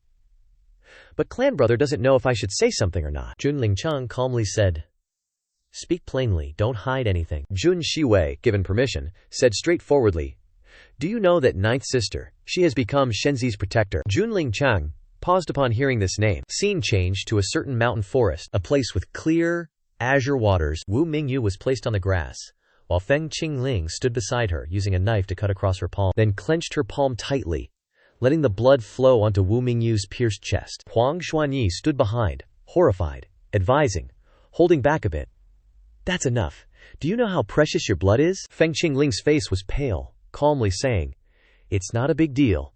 This little bit of blood won't cause any major problems." Huang Xuanyi then recalled with a worried tone, "You're really too bold to dare to snatch someone away while 2 great powers were fighting to the death." He glanced disdainfully at Wu Mingyu and asked, "What are you saving her for? This kind of person isn't worth it at all." Feng Qingling explained, "After all, I was the one who brought her here. If I just let her die like that, my heart would feel very guilty. Moreover, the eldest princess of the Panwu divine dynasty is already dead. Nirvana Rebirth is just a normal human cultivator, escaping from the halo of the eldest princess. Whether it's a blessing or a curse for her doesn't concern me." Long Bichi, while eating a boxed lunch, said in surprise, "You got a boxed lunch too?"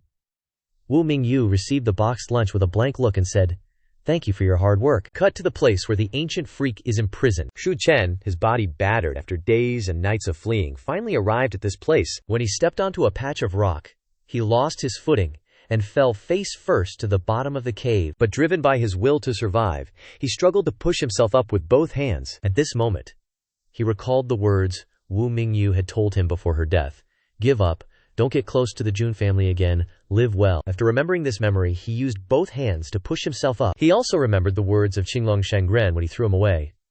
"As long as you are still alive, the Qinglong ancient kingdom will have hope of restoration. You must live on." Finally, he managed to sit up and lean against the cliff wall. Shu Chen, now completely lost, wondered, "Ancestor, what should I do?" Suddenly, from below the blood lake, bubbling sounds arose. Then the head of the ancient freak emerged. It floated its dragon body in front of Shu Chen and said mockingly, "Look who's here." After saying that, it suddenly sucked the bottle of essence blood from Zhu Chen's body and brought the bottle towards itself. Then it looked down at Zhu Chen in surprise. "Oh, you actually collected the essence blood. But on another note, where's the remnant soul that was with you?" Hearing it ask this question, Shu Chen stood up furiously and shouted, "Enough nonsense, I've brought what you need, it's time for you to fulfill your promise." Seeing his excessive reaction, the ancient freak giggled, turning shame into anger. "I heard that human race especially like to shout loudly to cover up their guilty conscience. It seems to be really like that." It then narrowed one eye and looked at Zhu Chen, laughing. "That remnant soul has fallen, right? Let me guess, it must have fallen to protect you, right?" Hearing it dredge up his pain, Zhu Chen, enraged until his eyes were bloodshot, roared, "Shut up, shut up, shut up!" Seeing his irrational appearance, The ancient freak arrogantly said, "I don't want to." Suddenly, it threw the essence blood bottle it had just taken in front of its mouth, then opened the bottle to let the essence blood fall out and asked, "But the karma is really heavy. How many people have you killed?" Shu Chen gritted his teeth and said, "Don't you need the essence blood of boys and girls? Don't tell me, you're starting to shed crocodile tears now." The ancient freak supported his chin with both hands, closed his eyes as if pondering something, then opened his eyes wide and looked down at Shu Chen, nodding. "That's right, all I need is essence blood." Then it said, "As far as I know, even if a little of this kind of congenital source of life essence blood is taken away, they can probably live for several decades, and if they are well nursed, they can completely recover to their original state. But you chose the most brutal and simple path of slaughter." Xiao Chen was momentarily speechless after hearing that. He then self-righteously retorted. Where would those lowly commoners get the spirit pills and elixirs to recover?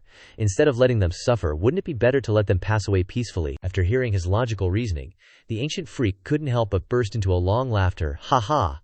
Not stopping there, it opened its mouth wide, wagging its tail and laughing maniacally, causing the blood lake to ripple loudly. After a while, it held its head, feigning righteousness, and said, "Even if you kill Zhao would never agree to such a senseless thing." As expected, when it comes to bullying their own kind, no one can compare to you humans. As it spoke, it threw the bottle of blood essence into the blood lake. Each drop of blood essence fell from the bottle and dripped down, causing the blood lake below to surge violently. The ancient freak then became serious again, and looked down at Xiao Chen, saying, "However, I have always kept my word. Speak. What is your wish?" As soon as it asked, the blood lake below erupted, breaking through the mountain. Where the blood lake erupted, the rocks and mountain peaks there exploded. At this moment, something shot out from underground along with the wave. All the demon races standing nearby were shocked when they saw this scene and shouted, "Hey, look over there, the mountain collapsed, what's going on?" "I don't know." The thing that flew up with the wave had already flown out of the forest. Immediately afterward, as the wave of water poured down, palaces gradually appeared in the sky. Then, a magnificent dragon palace completely appeared. Every building in the dragon palace was covered with moss and coral from the seabed. Standing below, looking at this astonishing scene, the demons cheered in surprise. This is a divine miracle. It's an immortal. The immortal has manifested." They then clasped their hands together and sincerely prayed. "Bless us, immortals. Bless us, immortals. Bless us, immortals. Bless us, immortals." They prayed and kowtowed incessantly. At the same time, in some high place, someone knowledgeable said in shock, "Heavens, do you see it? That's the Dragon Palace, the ancient Dragon Palace." A member of the dragon race turned to his subordinate beside him and shouted, "Quickly return and report to the elder." Looking back at the magnificent Dragon Palace above, the subordinate quickly responded clearly. A side note, the ancient freak, with one hand holding a drumstick and the other pushing up his glasses, looked into the distant sky and said, "Let me see how the world has developed during my years of slumber." Shu Chen, the first to witness this scene, couldn't help but gape, collapsing to the ground in fear, gazing at the towering Dragon Palace gate that stretched to the sky and feeling utterly insignificant. Sitting before it, Shu Chen exclaimed in utter shock, "Just who in the world are you?" The great true body freak stood atop a Dragon Palace structure, mouth wide open, and yelled, "Boys, it's teachin' time." Hearing this voice, Shu Chen couldn't help but be doubtful for a moment. But then, a look of astonishment flashed in his pupils. Immediately after, rumbling sounds echoed from the 4 secret realms containing Dragon Clan phantoms within the Dragon Palace. The eyes of those phantoms gleamed with vivid life. Then, a dark red dragon emerged headfirst from one of the secret realms. Finally, all 4 dragons burst out of their respective secret realms simultaneously and soared into the sky. They then all bowed their heads, looking down at the one who had summoned them, and simultaneously transformed into streams of light, crashing down, subsequently transforming into half-human, half-dragon forms. Appearing before the ancient freak, they clasped their hands together and respectfully shouted in unison, "Azure Dragon General, Crimson Dragon General, Black Dragon General, White Dragon General," paying respects to Princess Longji. Shu Chen, sitting there, thought in shock, "Wait, no way." The aura of the Saint Realm, with all 4 present, and not just ordinary saints but Saint Lord Realm cultivators, 2 minor realms higher than a saint ruler, only 1 step away from becoming a supreme, yet she can make 4 saint lords bow their heads in submission. Just what is the background of that evil dragon? Princess Longji's clawed feet transformed into human feet. She slowly repeated Zhu Chen's request, "Kill Jun family's Shenzi, sure thing, Jun Xiaoyao. Is this truly your wish?" As she asked, she rested her chin on her hand, looking down at Shu Chen, waiting for confirmation. Shu Chen below then stood up straight, staring directly at her and yelling in confirmation, "That's right, as long as you can kill him, I'm willing to pay any price." Hearing his affirmation, The 4 dragon generals immediately glared back with murderous intent. Crimson Dragon, with eyes that looked at Zhu Chen like an ant, growled, questioning, "Where did this thief come from, daring to make demands of Her Highness?" Looking into his eyes, Zhu Chen couldn't help but tremble in fear. Long Ji, sitting cross-legged above, waved her hand and said, all right, this is something he and I discussed from the start, little thief. You've already paid up, I'll fulfill my promise. No need for you insects to pledge loyalty. Suddenly, she raised her head and spoke to the outside. Come in, I'll allow you ants in. The allowed dragon race member stepped forward respectfully and said, Descendants of the dragon race, paying respects to your highness. Long Ji asked in a deep voice, Are you cultivators from the ancient dragon's nest stationed here? The dragon race member immediately replied respectfully. That's right. Long Ji looked into the distance and muttered, After thousands of years, I wonder what changes have occurred in this world. She then looked down at him with a half-smile and asked, Young man, do you still recognize me? The dragon race member immediately knelt down and replied in a frightened voice, This humble one is young and doesn't know your highness's identity. But this humble one can sense the ancient royal aura of the azure dragon lineage on your highness. This humble one has already sent someone back to the nest to send a message. It won't be long before someone comes to welcome your highness. After hearing this, Long Ji pretended to be surprised, while Zhao Chen was shocked in his heart, thinking, Azure Dragon Ancient Emperor. Isn't that the equivalent of a human emperor? Is this evil dragon a descendant of the emperor? Suddenly, a roar came from afar, shaking the dragon palace, causing Zhao Chen to jump in fright and exclaim, What's wrong? What's that sound? The dragon race member standing nearby calmly said, They're here. Immediately afterward, countless true forms of the dragon race appeared simultaneously in the sky, flying toward the dragon palace. At this time, the dragon race member standing next to Zhao Chen suddenly made a 2-fingered gesture and mumbled something, then transformed into his true form and shot up, causing Zhao Chen to shield himself with both hands. Long Ji chuckled lightly above, all right, then jumped down, landing among her 4 dragon generals, and said with a smile, Let's go greet this era's dragons as well. After saying that, she transformed back into her true form and led her 4 dragon generals to fly up, heading toward the dragons of the ancestral dragon nest. The scene of countless dragon race members flying in the sky, emitting dragon roars, was extremely magnificent at this moment. After a while, at a certain tavern, a group of people couldn't help but discuss. Flying dragon in the heavens, myriad dragons aligned. Is this because a direct descendant of the ancient emperor has appeared? Do you still remember the initial prediction passed down from the ancestral dragon nest? You mean the 2 dragons emerging? The ancestral dragon shall prosper? That's right, it was just a joke at first, but unexpectedly it has now become a reality. One of them suddenly slammed his wine bowl on the table and laughed loudly. Haha, you guys still don't know, do you? The ancient emperor's descendant from the ancestral dragon nest has spoken, saying she wants the Jun family's Shenzi to come before her and offer himself to be executed. Another person was shocked and asked, So arrogant. Can the Jun family endure this? That person sighed and said, Hey, the Jun family's Shenzi isn't facing this for the first time. Remember the last time when Champion Marquise provoked him? He simply didn't bother with it. Another person stood up and asked, But at least this is a provocation from the direct descendant of the ancient emperor. Pain. If he ignores it like he did with Champion Marquis, isn't that a bit too much? That person laughed. Who cares what he does? This matter has nothing to do with small fries like us. Haha.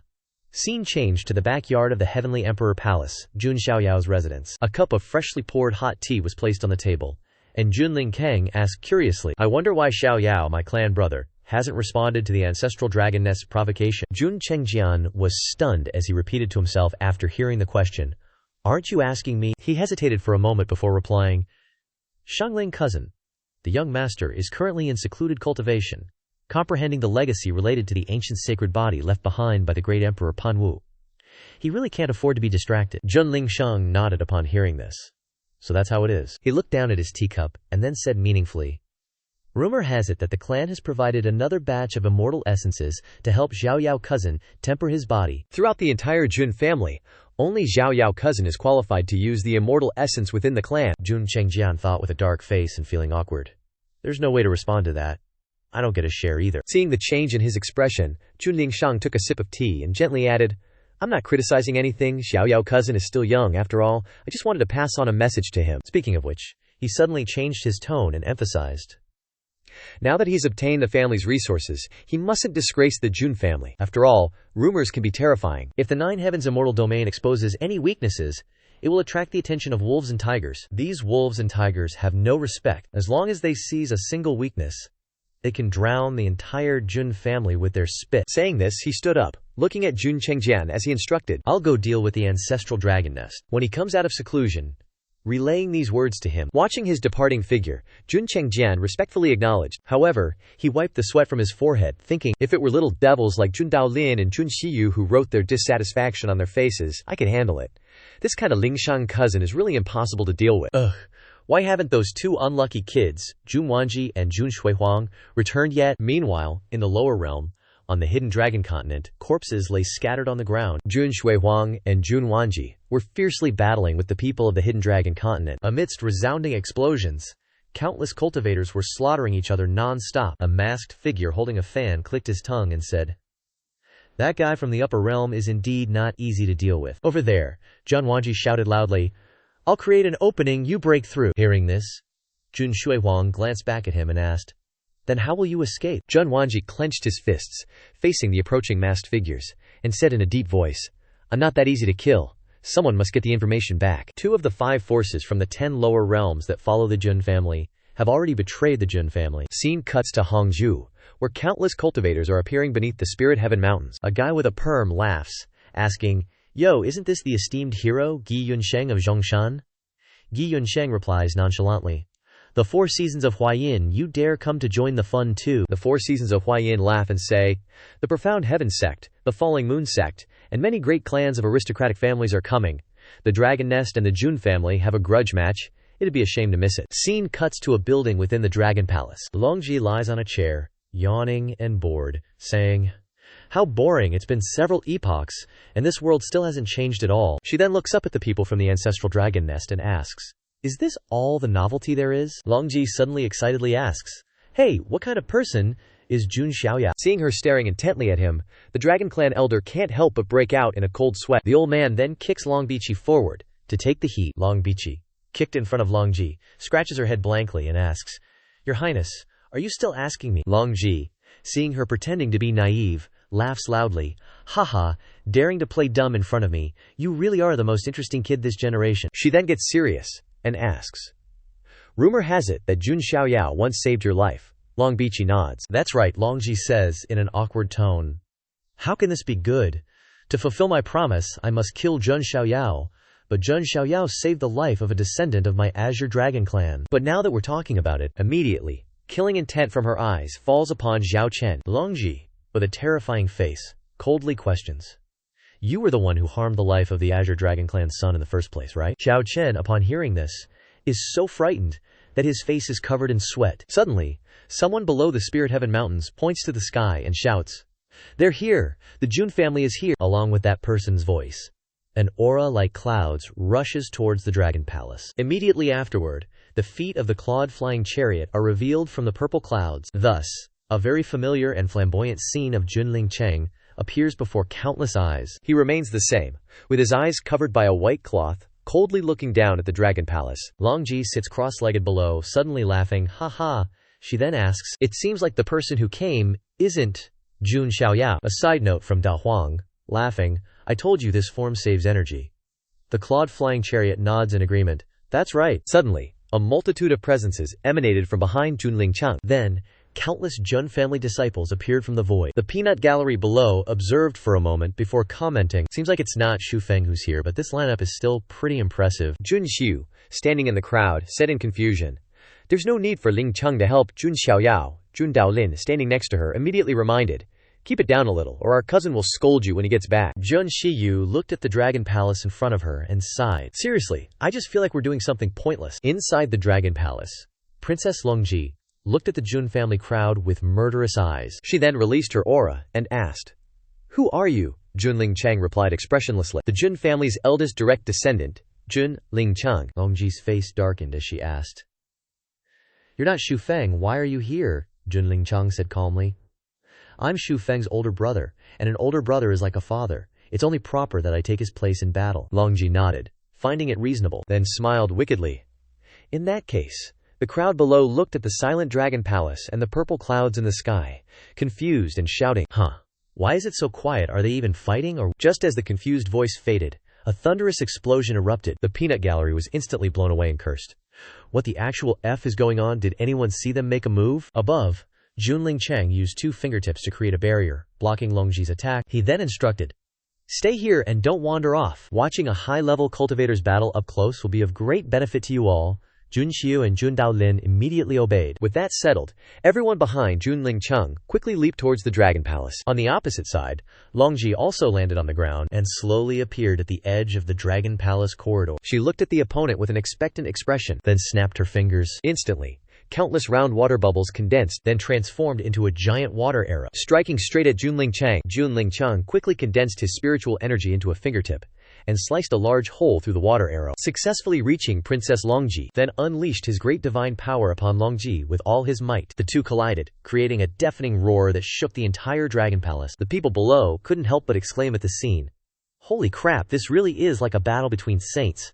I wonder what level their cultivation is." A woman suddenly spoke up and asked, "But that Jun Lingcheng seemed to use the Qilin divine ability, right?" Another guy, upon hearing this, retorted in surprise, "What nonsense are you spouting? The Qilin is an ancient royal clan. How could they pass their divine abilities to a human?" Among them, someone calmly said, "You can't say it like that. You haven't been to the Grand Feast of Panwu, have you? Jun Xiaoyao can also use the True Dragon divine ability. It all depends on each person's fate. Maybe Jun Lingcheng obtained the Qilin's ancient cave inheritance in some secret realm, who knows?" At this moment, Longji's divine ability was like a dragon, mouth wide open, rushing towards Jun Lingcheng. Immediately after, the Dragon Palace in the sky was covered by the collision of 2 great divine abilities. Very quickly after that, Jun Lingcheng's figure was sent flying out. However, he quickly regained control of his body and stood firm. Longji also emerged from the explosion. She then dusted herself off. Longji suddenly smiled and asked, "Those eyes of yours are Chongtong, double pupils, right? Why aren't you using them?" Jun Lingcheng calmly asked back, "It's all the same. Aren't you also holding back your full power?" Princess Longji suddenly yawned a long yawn and then, looking bored, waved her hand, condensing a ball of spirit energy. Jun Lingcheng was startled when he saw this scene. Longji, with an enormous spirit energy ball condensed above her head, said, "This is the final move." With that, she flung it forcefully, sending it flying towards the Hun-killing mountain range below. "Done," she smiled cheekily and said, "If you can block this, we'll call it a draw." The cultivators below, looking at the approaching spirit energy ball, froze in place. They could only stand there blankly, watching the spirit energy ball that seemed to cover the Hun-killing mountain range crashing down. Jun Lingcheng, facing this situation, became extremely tense and rushed to the rescue. He appeared very quickly after that, and unleashed his divine ability with all his might to block the spirit energy ball, while shouting loudly, "Get out of here now!" The cultivators then seemed to wake up. They turned around and fled in all directions. Although Jun Lingcheng had managed to take the brunt of it, many unlucky cultivators still couldn't escape. Cut to a scene a few days later. 2 dragon race members of the ancient dragon nest, looking at the enormous pit in front of them, said in fear, "That's terrifying. A huge mountain was leveled like that, wasn't it?" The two then exchanged glances, asking each other, "But I feel like our princess didn't use her full power either, and Jun Lingcheng didn't use his Chongtong, right? Which one do you think is stronger?" "I wouldn't dare say. They're both geniuses. Not for small fry like us to discuss." Clear blue sky. Gentle sunlight at Jun Xiaoyao's residence. He nodded while eating and listening to the recent events being recounted. So that's what happened. At this time, a pile of dishes had been demolished by Jun Xiaoyao, and a new table of food was added. Jun Xiaoyao, holding chopsticks and picking up a shrimp, mouth chewing non-stop, asked, "So many things happened while I was in seclusion." Extra scene.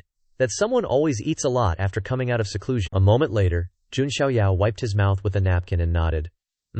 So that's how it is. Can't believe I have such a dashing big brother. I'll have to find a chance to meet him later." Jun Zhangjian asked seriously, "Young master, how should we handle Princess Longji?"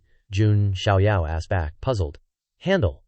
Didn't our big brother already offer to help?" Jun Zhangjian let out a confused, "You're not going to deal with it." Jun Xiaoyao leaned back in his chair and said casually, "Why should I? This world is full of idiots fantasizing about stepping on others to climb to the top.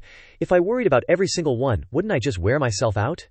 Hearing this, Jun Zhangjian could only force a wry smile, thinking helplessly, "Whatever. If the young master doesn't want to bother, then he won't bother. It's not a big deal anyway." Suddenly, Jun Xiaoyao remembered something and blurted out, "Oh right, Zhangjian clan brother. While I was in secluded cultivation, someone sent me a message." Guess who sent it? Jun Zhangjian guessed. Was it Shui Huang clan sister? And her group? Jun Xiaoyao shook his head.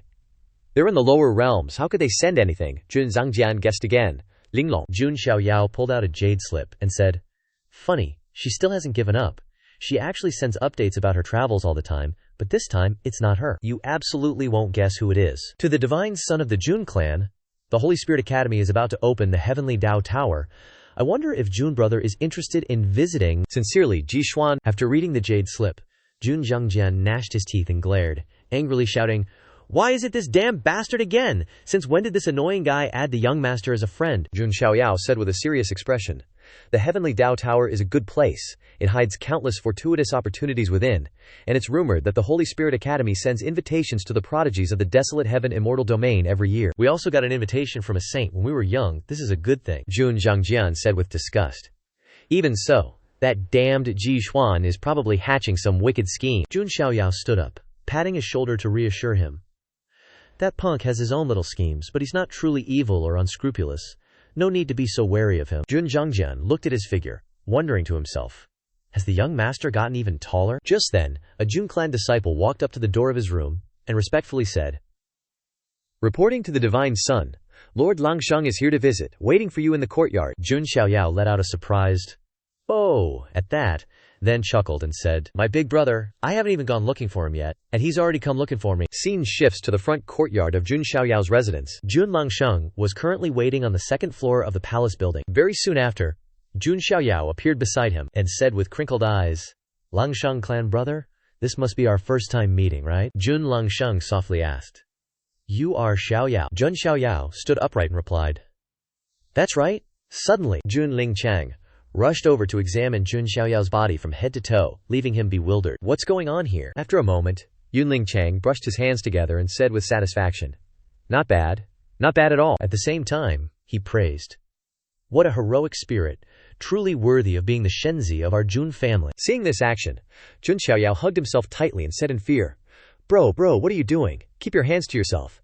Jun Lingchang laughed and said, "Xiaoyao, my dear cousin, I'm here to tell you something." Jun Xiaoyao frowned and asked, "What is it?" Jun Lingchang said seriously, "That Longji princess's cultivation is probably above the Nirvana realm." At the same time, on Longji's side, she was closing her eyes, focused on transforming something. Long Bichi stood nearby, watching her actions, and couldn't help but wonder, what is Her Highness doing? The aura doesn't seem like she's cultivating. The clan elder standing beside her heard her question and explained, "She's converting spiritual energy. Her Highness comes from the Archaic era. The spiritual energy in her body doesn't harmonize with the spiritual energy of this world. She must convert the spiritual energy in her body so that it blends with the spiritual energy of this world. Only then can she unleash her true strength." Isn't there only one horn on Her Highness's head? That's the result of the spiritual energy being restricted. After the spiritual energy is converted, there might be new changes in Her Highness. The initial stage of the physical body realm, stepping into the path of cultivation, chi refining, foundation establishment, meridian unblocking, bone forging, blood renewal, orifice opening, spirit sea. Spirit sea is about refining the 5 viscera. Spiritual sea realm, the 3rd realm of cultivation. The body is ready. Begin to open the spiritual sea in the body. Divine palace realm, the 4th realm of cultivation. Construct a divine palace in the head. And true spirit realm, the 5th realm of cultivation. Refine one's own true spirit. Divine firmament realm, the 6th realm of cultivation. Build a bridge between the spirit sea and the divine palace, to the point where divine power is similar. Unification realm, the 7th realm of cultivation. Bind the cultivation of the past, to the point where spirit and flesh are perfectly integrated. After that, find a suitable Taoist seed to merge with oneself, called harmonization. After harmonization, one must find a fire seed to cleanse the divine palace in the brain, spiritual energy degenerating into primordial spirit. And this is the Nirvana realm. Jun Xiaoyao scoffed with arrogance. 2 realms higher than me. Doesn't seem that impressive. After all, I've met so many supreme beings before, and only the primordial heaven supreme gave me a bit of pressure. Junling Tang heard this and reminded him, Longji is not the same as those supreme beings you've met. She's an ancient freak, and from the ancient royal family. It's just that the ancient spiritual energy in her body hasn't resonated and merged with this world yet, so she doesn't seem that strong. You definitely shouldn't underestimate her. Jun Xiaoyao twisted his body and cupped his fist. Got it. Thanks for the guidance, cousin." Jun Lingchang frowned and said, "I just want you to take it to heart. You don't need to be so perfunctory." Jun Xiaoyao was shocked in his heart. This cousin actually blocked my mental attack. Jun Lingkang asked seriously, "There's another matter. The Celestial Dao Pavilion of the Holy Spirit Academy is about to open. Have you received an invitation?" Jun Xiaoyao replied with some surprise, "I've known Xiao Shengren of the Holy Spirit Academy since I was a kid. I already got an invitation from him." Jun Lingchang grinned and said, "That's good. I've received an invitation to the Celestial Dao Pavilion. This time, if we brothers join forces, we'll definitely sweep through the heavens and dominate the Celestial Dao Pavilion's rankings. Jun Xiaoyao replied. Okay, and wondered in his heart, where did those flower petals come from? Junling Chang turned his face away and pretended to suddenly remember something and said, "Oh right, there's one more thing I want to ask you about." He opened his mouth, his face full of sweat. It's that. Seeing his stuttering and incoherent appearance, Jun Xiaoyao was extremely puzzled. After a long time, Junling Chang finally gathered all his strength and asked with a red face, "Atra, Chiku, is she doing well?" Seeing his appearance, Jun Xiaoyao was instantly dumbfounded. Recalling an evening many years ago, there was a young boy cultivating alone in the forest, who was clutching his chest, panting, and muttering to himself, "No, I still can't control it properly. It hurts so much. If this keeps up, I might go blind. Calm down a bit. I am Junling Kang. I am the #1 self-reliant person in the Jun family." After telling himself that, he calmed down his emotions and aura, encouraging himself, "I can do it." Suddenly, a woman with snow-white hair appeared before him. Junling Kang was so frightened that he screamed throughout the mountains and forests. Speaking of which, Junling Chang said with a nostalgic look, "That was my first meeting with Ninth Sister." Jun Xiaoyao smiled awkwardly. "Doesn't sound very pleasant. May I ask, why did Taiyue appear in such a desolate place in the middle of the night back then?" Junling Chang said without any embarrassment. "Because that mountain was where she was cultivating in seclusion at the time. Hearing me screaming in the middle of the night, she came out to chase me away." Hearing this, Jun Xiaoyao could only nod with a stiff face. "Is that so?" Recalling the scene of himself falling to the ground, he continued, "Isn't it amazing? At that time, I was the young master of the Jun family. Everyone wanted to curry favor with me, but she actually directly told me to scram. I was moved at that moment." Jun Xiaoyao asked, "Isn't the place you were moved a bit strange?" "At that time, I solemnly wanted to take her as my master." "Woman, I allow you to become my master." Jun Xiaoyao was secretly horrified. "You were such a domineering CEO since you were a kid. Didn't you get punched in the face?" "But she ruthlessly rejected me. Then I came with a sincere heart. From then on, she disappeared." "And I never saw her again?" Jun Xiaoyao asked again. "Why did she disappear? Don't you really know in your heart?" Junling Chang didn't answer, but returned to the main topic. "In short, what I wanted to say has been conveyed. I won't keep rambling. Farewell." Seeing his figure about to disappear, Jun Xiaoyao quickly reached out to stop him. "Ah, cousin, please wait." But he was already far away. Jun Xiaoyao stood there, thinking to himself, "Looks quite refined, but unexpectedly is also a hothead." Just then, Jun Zhangjian's voice rang out. "Gongzi, are you done talking?" Jun Xiaoyao asked angrily. "Good, you've been eavesdropping the whole time." Hearing this, Jun Zhangjian quickly shook his head. No, how would I dare?" Jun Zhangjian asked curiously again. "What were you talking about?" Jun Xiaoyao shook his head. "Nothing, just saying he also wants to go to the Tiandao building," Jun Zhangjian said admiringly. "Wow, I want to go too," Jun Xiaoyao nodded. "Okay, then let's go." Just then, the system's voice rang out. "Congratulations, host. A new check-in location has been updated. Please check in at the Heavenly Dao Tower." Scene change to the Heavenly Spirit Continent, Holy Spirit Academy. At this moment, a figure walks over, attracting the gaze of countless disciples. They exclaimed in surprise, "It's senior brother Ji Xuan." Suddenly, a sarcastic voice sounded. "HMPH, isn't this our Holy Spirit Academy's little saint?" The man with black and white hair sneered and asked, "Little saint, has your arm grown back yet?" Yin-Yang sect. The Yin-Yang Shenzi chuckled. "Relying on external objects, who knows when you'll be beaten to a terrified pulp? That's why cultivation should rely on yourself." "Great Jia dynasty," Prince Xialan echoed with a chuckle. "Isn't that right?" The blonde woman in front, hearing the two of them echoing each other's sarcasm, turned her head unhappily and said, "All right, you two, stop bickering here." Baiwa Dao Palace's saintess Hua Zixing, with a flower-like smile, went straight to the point. "Jishuan Daoyu, we've come to inquire about news of the Jun family's Shenzi. You're the only one who fought with the Jun family Shenzi at our Holy Spirit Academy." Jishuan sighed, thinking wearily. "These three, I'm being targeted by this troublesome guy as well." He then asked, "What are you inquiring about the Jun family's Shenzi for?" Hua Jinxing said calmly. "He's the most famous rising star of recent years in the Wild Heaven Immortal Domain. It's only natural that we want to learn a bit about him, right?" Ji Xuan hummed and said, "I feel that as long as you don't actively provoke him, his personality is probably considered easy to get along with. As for his cultivation, it's been a while, so I haven't inquired." Hearing this, the Yin-Yang Shenzi smirked. "Looks like our little saint is scared stiff." Prince Xialan also waved his hand dismissively and said, "Looks like our little saint is scared stiff." Ji Xuan was momentarily stunned by what these two said. He then couldn't help but turn to Hua Jinjing and ask, "Who scared me? And who did I embarrass?" Hua Jinjing reiterated, Didn't Jun Xiaoyao break your arm in the mystic realm of the Yuantian Supreme? Hearing this, Jishuan was even more stunned, and exclaimed, "Ha!" He then asked with a look of sudden realization, "So you feel that I've disgraced the Holy Spirit Academy and plan to target Jun Xiaoyao?" Hua Jinjing said dismissively. "Anyway, I just feel a bit curious about Jun Xiaoyao. As for what they want to do, I can't control that." Hearing this, Jishuan sighed and shook his head, saying, "Incomprehensible. Can't they just live a good life? And extra? Tianling Daozhao." Holy Spirit City. Several flying magical artifacts flew over at this time. Inside the city, merchants and buyers strolled back and forth, extremely bustling. At this moment, the magical artifacts flying in the sky attracted countless cultivators to look up. At the same time, inside a tavern, a voice rang out. "I heard that this Holy Spirit Academy was founded by a Holy Spirit from a long time ago. The Heavenly Dabio Tower is where the clothes and belongings of that Holy Spirit are buried, and it's also the opportunity that old geezer left for future generations." A man with a bun in his hair asked in confusion, "What's the background of this Holy Spirit? I've never heard of such a powerful figure in the Wild Heaven Immortal Domain." The middle-aged man in green smiled and shook his head. "How would I know? I told you. It's just hearsay." Suddenly, someone slammed their teacup on the table, wiped their mouth, and sneered. "How laughable.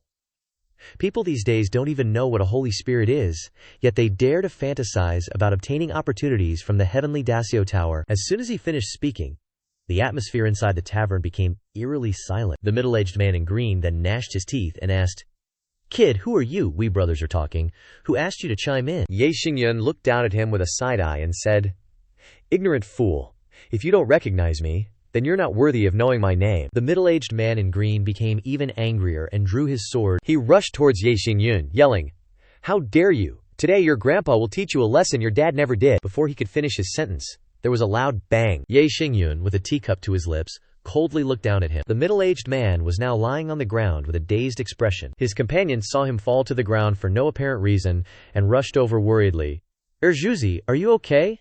Literally second pillar. After being stunned by the attack, Erjuzi sat up and brushed the dust off his body, then pointed directly at Ye Xingyun and shouted, "You little punk! What kind of trick did you use to mess with me?" Suddenly, a sarcastic voice rang out. "Aya, so you showed mercy. What's the point of keeping this kind of idiot around? Just kill him." Erjuzi, covered in cold sweat, asked, "You? Who are you?" Ye Xingyun said disdainfully. "I don't want to be like an unevolved beast, picking people to eat all day, making my whole body stink of blood." Zhao Pengwang wasn't angered by this and calmly replied, "The Spirit King physique of the ancient Yi family? Your mouth is even more skilled than your abilities." Ye Xingyun's face darkened, and he growled. Likewise, Ye, also didn't expect that the little Peng King of the Jialuo Holy Mountain would quietly blend into the crowd. Immediately after, their auras collided. Erjuzi, with his sword, shrank back in fear, wondering, "Is it too late for me to run now?" Holy spirits are a kind of existence that are in accordance with the way, which is different from human race and the ancient royal family. All kinds of divine stones in the world have undergone a long period of time to slowly absorb the spiritual energy, gradually gaining sentience. Even a body of flesh and blood, eventually capable of transforming into a saint spirit of great completion level Huangdao, comparable to a great emperor of ancient times. Rumor has it that the 50th floor of the Heavenly Dao Tower contains the remains of a reincarnation saint spirit. The true form of the reincarnation saint spirit is reincarnation Dao Gold. Jun Lingkang asked, "Is there such a rumor? Isn't it said that the number of great evolution is 49? So, the Heavenly Dao Tower should only have 49 floors at most, right?" Jun Lingkang added. "Therefore, the existence of the 50th floor is just a rumor. Since ancient times, very few Tianjiao have been able to reach the 44th floor, so naturally no one can verify this rumor." Jun Chengjian, who was sitting to the side, upon hearing this, immediately started bootlicking Jun Xiaoyao, saying, "Who knows, maybe this time we'll have a chance to verify it, young master, wouldn't you agree?" Jun Xiaoyao smiled wryly. "Don't get your hopes up on me, why don't you try it yourself?" Jun Chengjian gave a forced laugh. "I'm well aware of my own capabilities." Jun Shiwei then leaned forward and suggested, "Ling Chengzushu, why don't you give it a try too?" Jun Lingchang could only laugh awkwardly at this suggestion. "I'll do my best." He then looked ahead and smiled, saying, "Look, we've arrived at Holy Spirit City." As the flying boat was approaching, a loud explosion suddenly erupted in front, causing the Jun family's group to halt. Ahead was the scene of Little Peng King and Ye Xingyun fiercely clashing. They each stood on a cloud, excitedly battling. Little Peng King praised as he charged, "Good kid, you've got skill." Again, Ye Xingyun, standing opposite him, didn't back down, and coldly snorted. Standing on the flying boat and looking ahead, Jun Xiaoyao couldn't help but exclaim in surprise, Isn't that Xingyun Xiang? Jun Lingqiang asked upon hearing this. You know him, Jun Xiaoyao replied with a nod. We have a bit of acquaintance. He then turned his head to look back and said, Lingqiang Zushu. I'll be excused for a moment. Jun Lingqiang asked again. Do you want to stop them? Jun Xiaoyao nodded. After all, this is Holy Spirit Academy's territory. This kid, Ye Xingyun, has always been impulsive, but he's not evil. I'll keep an eye on him, to prevent him from being schemed against, Jun Lingqiang instructed. All right, I'll take the others to the lodgings first. After you're done, come back and meet up with us, Jun Xiaoyao replied as he descended. Got it. Just as the two were preparing to launch another attack, Jun Xiaoyao landed right between them. He excitedly pressed their heads down, saying, Xingyun Xiang.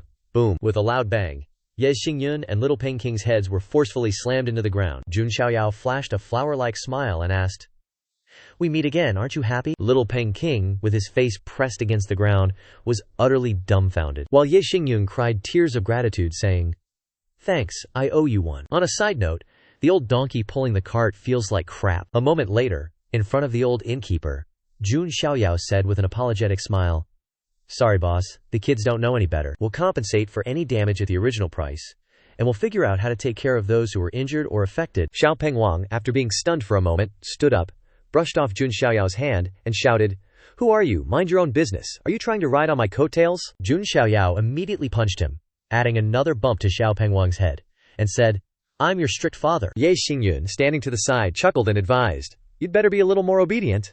This is Jun Xiaoyao, from the Jun family. Xiao Pengwang asked blankly.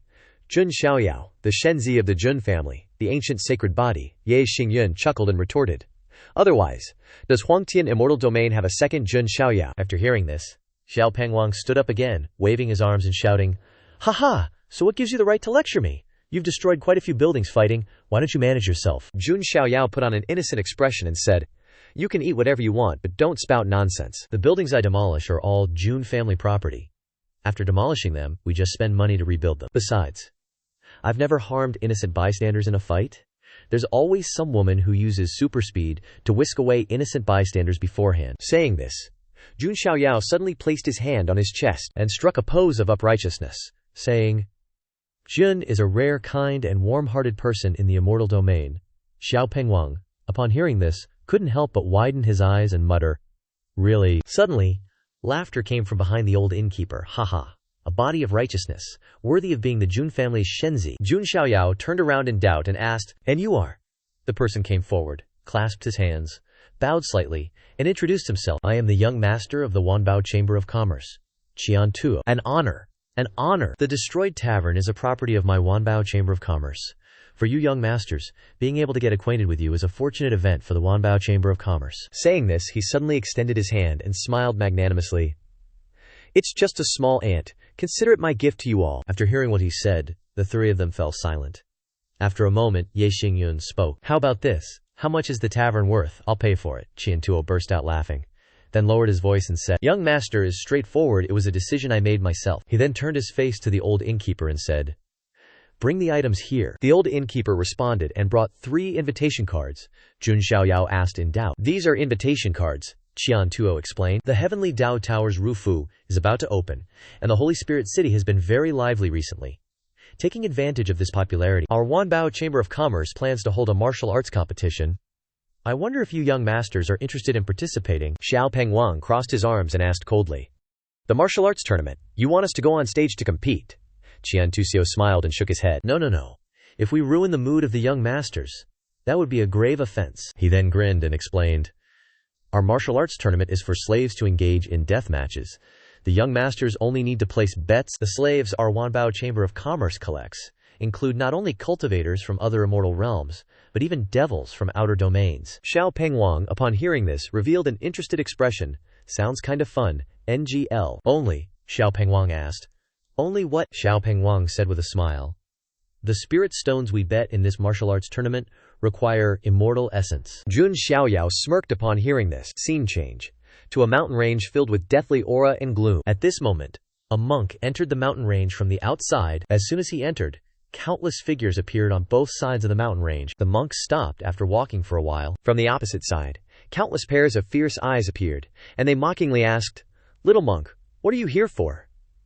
The monk didn't rush to answer, but chanted, Amitabha. He then asked in a cold voice, Rumor has it that you benefactors captured 10 boys and girls in Taiping village outside the mountain. Can you return them to me? The demon leader couldn't help but burst out laughing. We need those humans to strengthen our cultivation. Coincidentally, you are a descendant of the Buddhist sect. If we can exchange them for your blood and flesh, that wouldn't be bad either. Seeing that reasoning was useless, the monk unleashed a powerful aura and said, "In that case, I'll have to offend you." At the same time, a group of villagers ran towards that mountain range from afar, shouting, "Hurry, head this way!" A man in the group anxiously asked, "Do we really have to risk our lives against those demons?" The leader turned around and shouted, "What else can we do? Those high and mighty immortals won't care about us. We have to rely on ourselves." Just then, someone interrupted loudly, "Wait a minute, look over there. It's the children captured by the demons." Then someone loudly urged, "Hurry, carry them back. Water. Is there anyone with water? Heavenly Buddha, how did they escape? Where are the demons?" Everyone then carried each child back, and each child mumbled a few words with fearful, soulless eyes. "It's the Bodhisattva, the Bodhisattva, the Bodhisattva is here." Back on the battlefield, the scene was filled with blood and incomplete corpses lying all over the ground. Standing on the mountain of corpses was the monk holding the head of the demon leader. Blood-soaked Bodhisattva, his face covered in fresh blood, grinned, sending shivers down one's spine. Back at the Holy Spirit city, Zhao Pengwang was impressed. "Whoa," he exclaimed. "This myriad treasures pavilion doesn't look like much from the outside, but inside it's like a paradise." Looking at the scenery, he couldn't help but be amazed. "You can even see the sky. How is that done?" Ye Xingyun speculated. "Probably uses formations to arrange space. The Myriad Treasures Merchant Guild is really rich." Walking to the front of a VIP room, Qian Duo said humbly, "It's nothing, just a few special tricks." Pushing the door open, he smiled and said, "Young masters, this is your room." Entering inside, Zhao Pengwang was again astonished. "Whoa, not bad." Suddenly, something caught Jun Xiaoyao's attention. He looked at Zhao Pengwang, pointed at the transparent wall, and was secretly surprised. "Wait a minute, is this glass?" But when he touched the glass surface, he secretly rejected the idea. It's much sturdier than glass. At the same time, he wondered, what material is it? Just then, Ye Xingyun noticed a group of people on the opposite side and exclaimed, "Xiaoyao bro, look over there." Jun Xiaoyao asked, "What's up?" Ye Xingyun introduced. They are the Shenzi of the Holy Spirit Academy. The two leading guys, one is the Yin-Yang Shenzi of the Yin-Yang sect. This person is also a Shenzi of both the Yin-Yang sect and the Holy Spirit Academy, so he has some skills. Besides, there's also Prince Xialan of the Great Xia dynasty.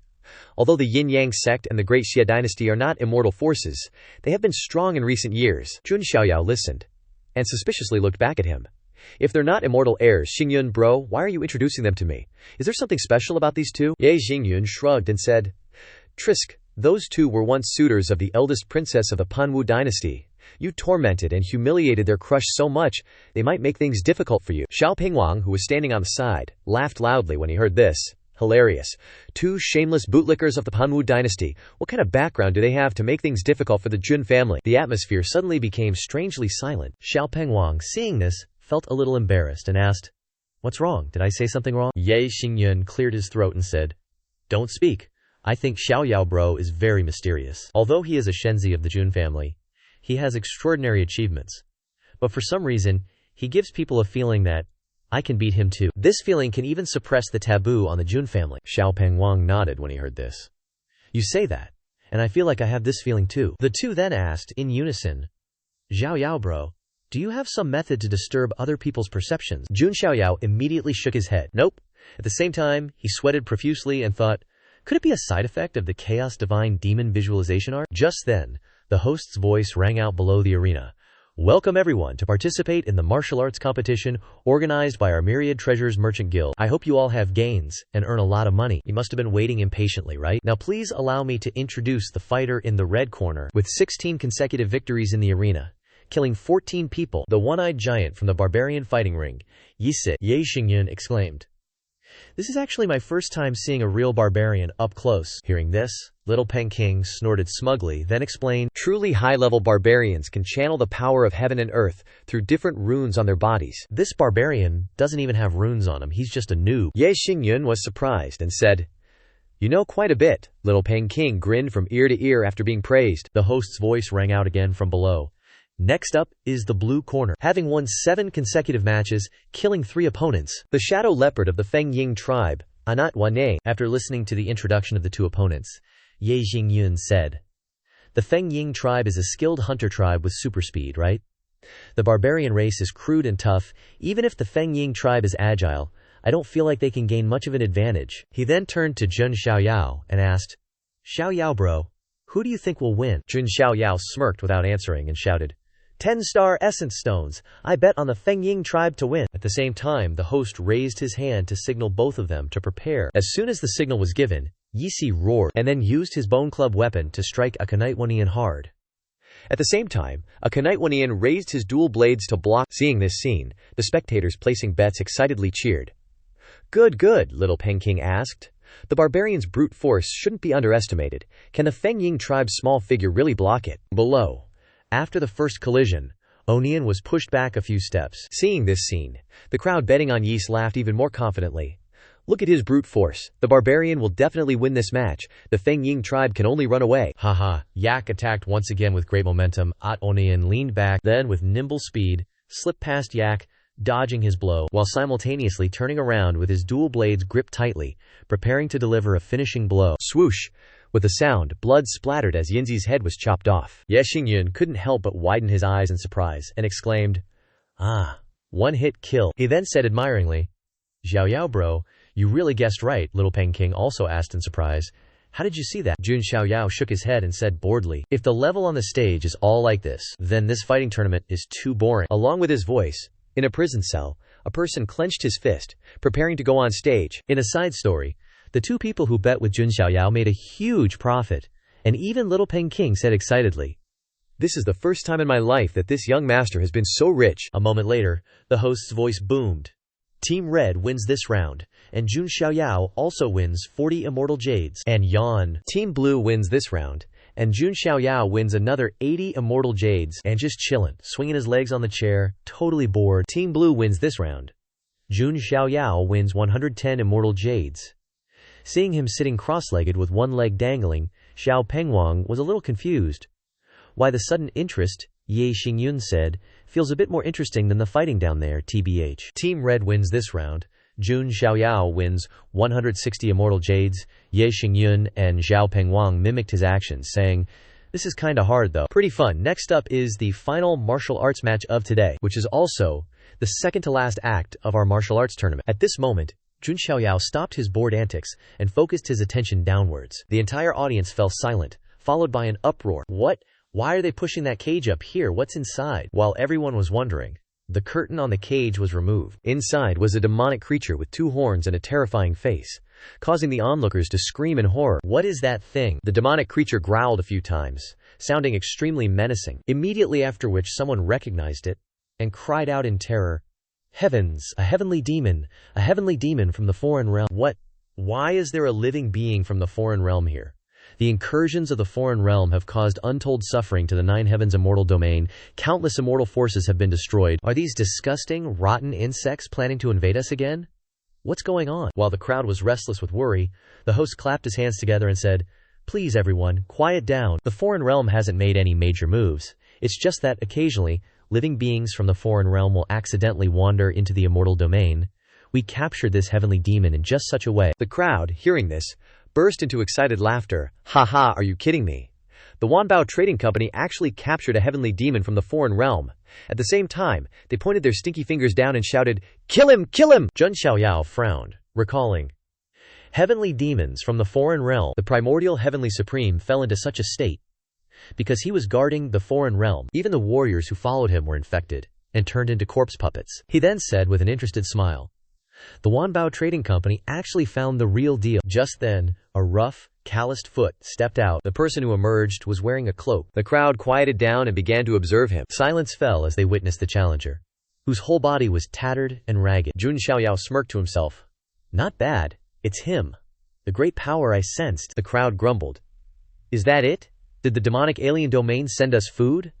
How can this pile of rags win against the demonic alien domain? What's the point of this fight? The host, hearing this, shouted to interrupt, Everyone, don't underestimate this person. He comes from the Swantian immortal domain, and is very likely a descendant of a top-tier force. The Swantian immortal domain is separated from the Huangtian immortal domain by an endless star sea. With his cultivation level, it doesn't seem like he could cross the star sea. I'm afraid he was brought here by a great power. A middle-aged man assessed that the aura of the heavenly devil race was equivalent to the Nirvana realm. A human cultivator of the same level would likely only die fighting him. After all, this kid from the Shuantian Immortal Domain's cultivation is clearly only at the integration realm. This is really meaningless. Yin-Yang Shenzi then lowered his hand and shouted, "This holy sun bets 60 immortal essence stones, the heavenly devil race wins." Xialan also echoed, "I also bet 50 immortal essence stones, the heavenly devil race wins." The crowd below heard these two big shots betting, and fell silent for a moment, then immediately cheered and followed suit. I also bet on the heavenly devil. I bet 2 immortal essence stones. My virtue, I bet 5 immortal essence stones. Little Pengking laughed. Should we bet too? Betting on little CA of the Jun family before, I've won quite a few immortal essence stones. Ye Xingyuan asked for advice. Xiaoyao bro, who should we bet on? Jun Xiaoyao smiled faintly. Ah, isn't it obvious? Little Pengking waved his hand and said, it's the last match, let's bet it all. Ye Xingyuan also took out immortal essence and nodded. Got it! Bet on the heavenly devil race, right? But Jun Xiaoyao then shouted, 400 immortal essence stones. I bet the cultivator from the Shuantian Immortal Domain wins. This action made Little Pengking and Ye Xingyuan's jaws drop. The crowd below couldn't help but curse. Damn, 400 immortal essence stones. What a whale. If you have money, give it to me. Don't waste it like that. The Shuantian Immortal Domain cultivator heard that someone was betting big on him, and looked up. He gave Jun Xiaoyao a profound look. Jun Xiaoyao also stared at him. Immediately afterwards, the iron cage was broken open. The heavenly devil's foot cracked the ground as soon as it stepped down. The heavenly devil's body then grew huge, standing opposite the small Shuantian Immortal Domain cultivator. The host then shouted, "The final martial arts match, begin!" As soon as the old man's voice fell, the heavenly devil opened its mouth and roared as it rushed towards the Shuantian Immortal Domain cultivator. Off topic. You have bet all your assets. You are so stingy you didn't bet all of them. At the same time, it raised its sharp claws and pounced on the Shuantian Immortal Realm cultivator. The Shuantian Immortal Realm cultivator also raised his hand, circulating spiritual power, which then transformed into a chain and shot out, restraining the heavenly devil's movements in mid-air. The Shuantian Immortal Realm cultivator then waved his hand, sending the heavenly devil flying. The heavenly devil flew and slammed into the barrier of the arena, collapsing there. The crowd was shocked by this scene. Hitting the audience seats is too dangerous, isn't it? He's clearly a whole realm lower than the heavenly devil race, yet he can still suppress it. Although it's normal for the chosen ones from immortal forces to fight above their level, that's a heavenly devil we're talking about. After being slammed into the ground, the heavenly devil angrily sat up. It then pulled something out from its chest and spewed out blazing flames, launching them towards the Shuantian Immortal Realm cultivator. The blazing flames quickly engulfed the Shuantian Immortal Realm cultivator. Standing within the sinister flames, the Shuantian Immortal Realm cultivator raised his hand, condensing spiritual power into a bow, while releasing a destiny wheel that appeared behind his head. The Shuantian Immortal Realm cultivator then took an arrow from the destiny wheel and knocked it onto the bow. The crowd was even more confused by this scene. A bow and arrow but no string. The Shuantian Immortal Realm cultivator, with his red hair fluttering, aimed the bow at the heavenly devil. Thwack. With a sound, the arrow was fired, aimed directly at the heavenly devil. Boom. With a crash, a building of the Myriad Treasures Pavilion had a large hole blasted through it. The heavenly devil then opened its mouth and let out a miserable scream as its body was nearly completely destroyed. The crowd stood dumbfounded at this scene. At the same time, cracking sounds rang out, and someone in the crowd shouted in horror, The sky is shattering." Another scoffed, "Idiot, it's not the real sky, just the spatial formation set up by the Myriad Treasures Trading Company." Jun Xiaoyao watched the fake sky gradually shatter and smiled faintly. An arrow that shatters the fake sky, truly magnificent. He then praised the sun shooter, living up to the legend. Ye Xingyun, hearing this, asked in surprise. The sun shooter, Jun Xiaoyao, said solemnly, Ho Yi shot down 9 suns and was eventually made an emperor. This kid is a true descendant of the great emperor. A mere heavenly devil race is not even worthy to be compared with him. Ye Xingyun asked with even more surprise after hearing that. So amazing. Bro Xiaoyao even knows about Shuantian Immortal Realm so well. Jun Xiaoyao shook his head. I don't know about Shuantian Immortal Realm. I just know about the sun shooter. The little Pengking then pushed on the barrier, causing it to shatter, and said with a smile, Ah, this shield can be opened. The shattered sky seems to be made of the same material as this shield. Cool. I wonder if the Myriad Treasures Trading Company sells this stuff. The Yin-Yang Holy Sun then laughed. Good, very good. I want this guy. I'll offer 100 immortal crystals to buy his freedom. A chubby middle-aged man, hearing the Yin-Yang Holy Child's offer, lamented, Damn, snatched before me. This guy's strength is on par with a young supreme. If we could get him, wouldn't we be able to sweep through everything? The muscular middle-aged man next to him scoffed. Ridiculous. Snatched before you?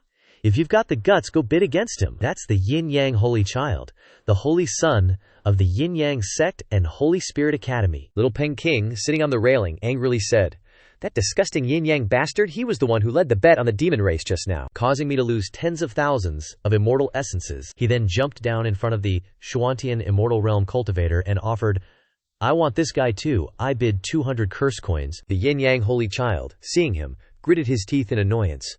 "The golden-winged little King of Garuda Sacred Mountain is here too." The Shuantian Immortal Realm cultivator then stepped forward and burst out with a sky-high rage, roaring, "Ancient royal family, little King." Seeing his aura, couldn't help but twitch his mouth in confusion. Someone in the crowd also exclaimed in confusion, "What's going on? A fight brewing?" The Yin-Yang Holy Child, seeing this scene, laughed loudly. "Haha, little King, it seems like people don't like you." Little King nodded and sighed. "Isn't that perfect? Only dogs wag their tails when they see people. Experts should have some temper. In this kind of situation, a fight is all it takes." The Shuantian Immortal Realm cultivator then rushed forward, grinding his teeth and saying, "Death to the ancient royal family." As soon as he finished speaking, he jumped up and appeared above Little King's head. Little King below excitedly raised his fist. Suddenly the host's voice rang out, "Stop!"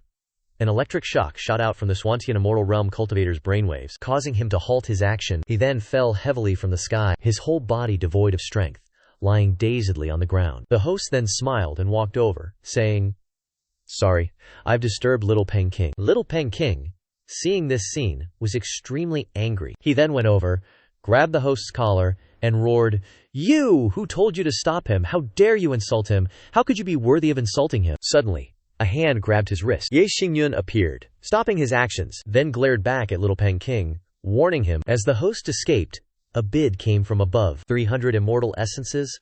I want to take him away. Jun Xiaoyao looked back at Qianduo and asked, "I wonder if this young master has the authority." Qianduo nodded casually. "Sure thing." Hearing the familiar voice bidding again, the crowd buzzed. This was the same person who previously dropped 400 cake spirit stones, betting on a cultivator from the Shuantian Immortal Domain to win. Damn, we laughed at them for being fools back then, but turns out they were the real MVP. Wonder which family's elder it is. But their voice sounds pretty young. Maybe not an elder after all. The yin-yang Shenzi cleared his throat and asked, "May I ask which friend is this, and if you could leave your name?" Jun Xiaoyao said arrogantly, "If you don't recognize me, then you're not worthy to know my name." Xie Lan, upon hearing this, was so pissed that he crushed the armrest of his seat, then stood up and shouted, "How dare you! The Tianling Daozhao is Sacred Spirit Academy territory." Jun Xiaoyao lowered his eyes and said, "Oh," then asked, "Since when did I not know that there was someone here who could represent the Sacred Spirit Academy?" Xie Lan was speechless with rage at that retort. Just then, Yin-Yang Shenzi went over and patted him on the shoulder to stop him, then shook his head as a signal. No need to bicker. Seeing this, Xie Lan could only let out a cold snort and back down. A moment later, on the road leading back from the arena, a skinny guy, arms crossed, followed behind the cultivator from the Shuantian Immortal Domain being led along, and said with a laugh, "Kid, your luck is surprisingly good to actually be noticed by that big shot. He's the most noble and top-tier genius of our Huangtian Immortal Domain." At the same time, inside Jun Xiaoyao's room, Qianduo placed a pile of spirit stones on the table, scratching his head with a grave face, and said, "Minus the 3 spirit stones used to redeem the person, these were all earned by you in the arena." The Shenzi investigates very thoroughly. Just then, a knock on the door drew his and Jun Xiaoyao's attention. The host came in, bowing respectfully, and said, "Young master, the person has been brought to you." The cultivator from the Shuantian Immortal Domain looked expressionlessly at the person who bought him. Seeing him standing still, the host slapped his shoulder and scolded, "You blockhead, you see a VIP and you don't even bow." Jun Xiaoyao sat up and said, "Alright, don't pull that kind of trick in front of me." He then walked up to the cultivator from the Shuantian Immortal Domain. Jun Xiaoyao stared intently at him, sizing him up, while the cultivator from the Shuantian Immortal Domain kept his head down and said nothing. After a moment of assessment, Jun Xiaoyao finally spoke up and asked, "Seems like you really want to die." The cultivator from the Shuantian Immortal Domain remained silent as before. After a long while, he said with soulless eyes, "Death is better than being a slave to others." Jun Xiaoyao turned back and asked, "When did I ever say I wanted you as my slave?" Meanwhile, Little King looked at the pile of immortal crystals belonging to Jun Xiaoyao and cried his eyes out, wondering to himself, "Why aren't those mine?" He then glanced at Qianduo and requested, "Young Master Qian, please remove the control artifact on him." Qianduo, upon hearing this, worriedly said, "Shenzi, this man is very dangerous." Jun Xiaoyao smirked, reassuring him, "It's fine, how could he be more dangerous than me? Give him a good bath, and change him into new clothes. Seeing his resolute attitude, Qianduo had no choice but to agree with a cupped fist. Just then, Jun Xiaoyao dropped a bombshell that struck the Xuan Tian Immortal Domain cultivator like lightning. I'm very interested in the descendant of the Sun Shooter. There are many things I want to ask him. He then widened his eyes and gaped, asking, Wait a minute, you know my background? Jun Xiaoyao smiled and shook his head. Who knows? Scene changed to half a day later, at the Jun family residence. Jun Chengjian picked up an immortal crystal from the pile in front of him, his eyes shining like stars as he asked, Heavens, my young master, where did you find so many immortal crystals? Jun Xiaoyao chuckled and said, Someone gave them to me. Just then, a familiar voice came from behind. Why doesn't anyone ever give me any? Qian Duo then bowed and said, Shenzi, you've already delivered him. The Xuan Tian Immortal Domain cultivator was now clean and bathed, and looked extremely valiant in his new clothes. Jun Xiaoyao slightly lowered his head in response. Thank you, young Master Qian. Seeing his humble attitude, Qian Duo repeatedly shook his head. I wouldn't dare. If you've already delivered him, then I won't disturb you any further. I'll take my leave now. He then turned away, thinking happily to himself. This can be considered forming a relationship with the Jun family's Shenzi. Great. Jun Xiaoyao then turned back and called out to his clan brother. Jun Chengjian replied, All right, it's all prepared. He then took out a spatial ring and sincerely presented it to the Xuan Tian Immortal Domain cultivator with a smile, saying, Brother, take it. Looking at the ring in front of him, the Xuan Tian Immortal Domain cultivator couldn't help but exclaim in disbelief. This is, Jun Xiaoyao said with a smile, some common cultivation resources, and some pills for conditioning your body. The Xuan Tian Immortal Domain cultivator still had an incredulous expression, exclaiming, Why would you want to? Jun Xiaoyao smirked, then said sincerely, Heroes are always treated with respect after all. An extra side story, Ye Xingyun, with empty pockets, said with tears in his eyes, I almost had to compensate even my shorts. What bad luck, yeah? Xuan Heaven Immortal Domain is a world where bestiality trumps humanity. In the center of the Immortal Domain stands the Sun God Mountain, home to 10 Golden Crow sovereigns, also known as the 10 Sons of the Mountain. The 10 suns scorching the sky bring endless drought and death to Xuan Heaven Immortal Domain. It was at this moment that a youth, wielding a longbow, bravely stood forth, calling himself Yi. He attained enlightenment with his own body, using his longbow to shoot down 9 golden crows. Billions of living beings in the Xuan Heaven Immortal Domain were saved because of this. However, the Yi clan incurred an irreconcilable blood feud with the Sun God Mountain. The Sun God, with an aloof expression, looked down from above and proclaimed, Disappear. In the near ancient era, the Yi clan's lineage had no successor, and even the divine bow their ancestor used to shoot the sun was lost. The Sun God Mountain seized the opportunity to exact revenge, leading to a vast immortal war between the two sides. The Yi clan suffered a major defeat, with countless casualties. Only a portion of their descendants, as seeds, were escorted away by the elders to escape. Yi Wu was one of them. Jun Xiaoyao nodded after hearing his story. So that's how it is, he then asked, puzzled. But how did you become a slave of the merchant guild? Yi Wu gritted his teeth and said resentfully, Because I'm not strong enough, that's all. Jun Xiaoyao, even more surprised, asked, Not strong enough? He then speculated, You not only possess the bloodline of the Yi god, but also have a decent pair of eyes. If I'm not mistaken, you even have an immortal seed within you. How can you say you're not strong enough? Yi Wu asked in astonishment. You can even see that. He then pointed 2 fingers to his eyes and explained, These eyes of mine are the illusion-breaking golden gaze. Combined with my archery, they can detect the weaknesses of enemies. The immortal seed within my body is the true sun seed, a heritage of our clan. But even with so much, I was still captured by them. Saying this, he clenched his fists, hating his own uselessness even more. Jun Xiaoyao returned to the main issue and asked, So what are you planning to do next? Yi Wu pondered for a moment, and then patted his chest confidently. Focus on cultivating. Return to the Xuan Heaven Immortal Domain to seek revenge on the Sun God Mountain. Jun Xiaoyao asked to the main point. What about cultivation resources? Supporting a top-tier prodigy like you isn't a small amount. What I gave you just now isn't enough. Hearing this, Yi Wu also woke up with a start and said weakly, I haven't thought about that yet. Jun Xiaoyao asked and suggested, Do you have any acquaintances or backers in the Wild Heaven Immortal Domain? If so, I'll help you find them. If not, I'll help you arrange some cultivation resources. Consider it making a good connection. At this moment, Yi Wu asked with a worried face, Forgive my boldness, I've always been curious, we're not related, so why are you treating me so well, young master? Jun Xiaoyao sighed, and then said with a smile, Who doesn't admire a great hero when they're young? Yi Wu once again fell into contemplation, his brows also furrowed tightly. After a long while, he suddenly clasped his hands and made a decision. If young master doesn't mind, Yi Wu is willing to follow and serve you. Jun Xiaoyao didn't immediately agree, but asked, You don't even know who I am, and you dare to pledge your loyalty. Yiwu slowly analyzed. To be able to see through my skills proves that your cultivation is above mine.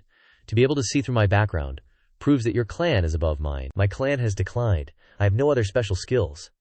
Yet you are still willing to treat me well. How can I betray someone like you? Jun Xiaoyao waved his hand and said, You must think carefully. If you want to follow me, you can't always prioritize yourself. Even if you become a saint or a venerated figure in the future, there will always be someone above you suppressing you. You won't be free anymore. Yiwu calmly said. A gentleman is willing to sacrifice his life for someone who values him. At this moment, Jun Xiaoyao patted his hand lightly and said with a smile, Since you've said it to this extent, how can I refuse? From now on, you are my brother, Yiwu sincerely asked. Can I now know young master's name? Jun Xiaoyao smiled faintly and slowly said, My surname is Jun, from the desolate ancient Jun family. Jun Xiaoyao. Hearing the name of this power, Yiwu couldn't help but be shocked. He then remembered the time when he and that elder fled. At that time, he followed behind and asked, Elder, is there no one who can deal with these damn ancient immortal clans? The elder, upon hearing this, uttered 2 words. Yes, there is. He then slowly said, If you were to say who in the 9 heavens immortal domain can destroy all the ancient immortal clans, it would only be the desolate ancient Jun family. Returning to the present, he now seemed to have found hope, and his eyes were teary. At the same time, he once again clasped his hands and sincerely thanked him, saying, Your grace, young master, Yiwu will never forget it. Cut to February 9th, the bell from the center of Holy Spirit City rings out, spreading to every nook and cranny of the city. Immediately afterwards, countless people rushed out of their doors and into the streets. Someone looked up at the sky and said, That's the Holy Spirit Academy's morning bell, which means the heavenly Dacho Pavilion is about to open. Instantly, the figure of a rock soared up from below the city. Xiao Pengwang laughed loudly as he rushed towards the academy. Haha, I'm definitely going to be the first one this time. At the same time, countless figures riding magical artifacts chased closely behind. They all had one goal, to be the first to fly to the Holy Spirit Academy's mountain gate. On the Holy Spirit Academy side, the disciples chuckled and said, The first group of people is probably almost here. Let's hurry to the mountain gate and see who's the first to arrive this time. As soon as they finished speaking, countless lotus petals fell from the sky. From within the lotus flowers condensed from ice, a white-haired woman gracefully stepped down on the ice lotuses. In a flash, she landed not far in front of Jixuan. Jixuan immediately cupped his hands and bowed. Welcome, Qingyi, saintess of the human immortal sect. Hearing this, Ji Qingyi frowned and looked at him playfully. She then went over and patted his head, saying, Why bother pretending to be so distant? Just then, a giggle rang out from the mountain gate not far away. Hua Ziqing rested her chin on her hand and said with a smile, That's Jixuan, the most outstanding young talent of the ancient Ji family, and Qingyi, the immortal maiden. Xia Lan, standing next to her, added, Rumor has it she's also the saintess of the human immortal sect. Hearing this, Hua Xingjing asked in surprise, The human immortal sect? Isn't that one of the immortal great sects? As if remembering something, she quickly covered her mouth and said cheerfully to the yin-yang holy sun with a flower-like smile, Why are you looking at me like that? We're all classmates. Let's just chat casually. On the surface, that's how it was. But her hands clenched tightly behind her back in anger. Xia Lan cleared her throat and looked away, saying, Ahem, let's not talk about that. I wonder how many people will be able to pass the 3 trials this year. Just then, a powerful figure rushed in from the sky. Xiaopeng Wang crashed down with a loud bang, causing the ground around him to crack. He then raised his clenched fists high and laughed triumphantly. Ha ha! I'm the first one! But when he looked again and saw Ji Qingyi standing in front of him, his eyes widened in shock. Ji Qingyi couldn't help but look puzzled at his appearance. Xiaopeng Wang then slumped down in front of a tree in dejection and said, How did I lose again? Ji Qingyi asked in confusion. What's up with this guy? Jixuan shook his head and replied, No idea. Xiaopeng Wang looked at his 3 fingers with teary eyes and said, 3 times. This is the 3rd time I've lost since coming out. If I keep losing like this, I'll lose face. Suddenly, someone whacked him on the head. Ye Xingyun stood with his arms crossed and asked, What are you doing sitting here? Xiaopeng Wang asked in surprise. Ye Xingyun, why are you here too? Ye Xingyun said calmly, The Heavenly Dao Pavilion? Did you think you were the only one coming for the Heavenly Dao Pavilion? He looked ahead and said to see how many people had come. Looking at the crowd in front, he snorted in disdain. Seriously, do all these cats and dogs think snagging a Heavenly Dao Pavilion opportunity is as easy as pie? Just then, a commotion stirred at the foot of the mountain, near the entrance. Immediately following, a beam of light shot out from the Mountain Gate Library. The crowd below, seeing this, cheered with anticipation, shouting, It's here! That beam of light quickly pierced the mountain, and instantly, a magical scene unfolded. Step after step emerged from the mountain. stretching down towards the base, quickly forming a path to ascend. Ye Xingyun, with an expectant tone, said, "It's here, the heavenly stairway." Meanwhile, someone, confused, asked, "What's the situation?" Immediately, someone explained, "To enter the grand gate of the Sacred Spirit Library, one must pass 3 trials, and this is the first hurdle, conquering the heavenly stairway." Someone else asked, "Can't we just fly up?" The explainer scoffed. "You didn't notice the runes etched on the steps of the heavenly stairway." "This is the only path to enter the library. Flying is impossible." One by one, people stepped onto the stairs, wearily saying, "Ugh, so heavy I can barely lift my feet. It's like a mountain is pressing down on my shoulders. I can't climb at all. How can this be, damn it, my opportunity?" Little Peng King, at this moment, looked over at Ye Xingyun provocatively. "Race you," Ye Xingyun, hearing this, snorted coldly, indicating his agreement. He then mustered his strength, preparing to launch, and with a light hop he surged past countless people. Little Peng King, seeing this, couldn't help but angrily roar, "Kid, you're sneakily running ahead." He then also unleashed his speed, chasing after him, and as he overtook countless people he grinned, saying, "See where you can run." The two, like streaks of light, one green and one gold, raced side by side, surpassing countless steps. The crowd below only now snapped out of their daze and exclaimed, "What's the situation? It's Ye Xingyun of the ancient Ye family and golden-winged Little Peng King of the Garuda Sacred Mountain. Those two already wrecked an inn before, now they're probably going to fight again. So fast. Don't they feel the pressure? They're already more than halfway there." This heavenly stairway has a total of 99 steps. Passing half is considered outstanding, step 80 is excellent, step 90 can be called supreme, and only talents from the ancient era have ever reached step 99. The two, at this moment, were getting faster and faster, surpassing 60 steps, reaching 70 steps, 80 steps.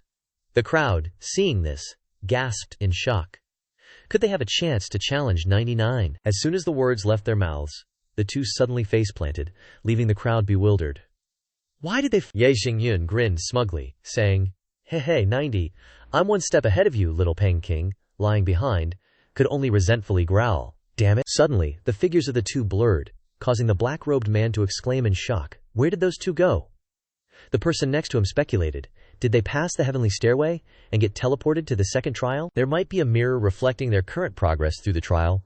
We might see it later. Arriving at the second trial, they slowly looked towards the challenge before them, and what greeted their eyes was a familiar head of white hair. Ji Qingyi had been standing in front of a large bell for who knows how long, and at this moment, she turned her head and asked softly, upon seeing the familiar faces, while Little Peng King, seeing her, unwillingly roared, "It's you again! Why are you always ahead of us?" Ji Qingyi simply said, "Perhaps it's because I'm quite diligent."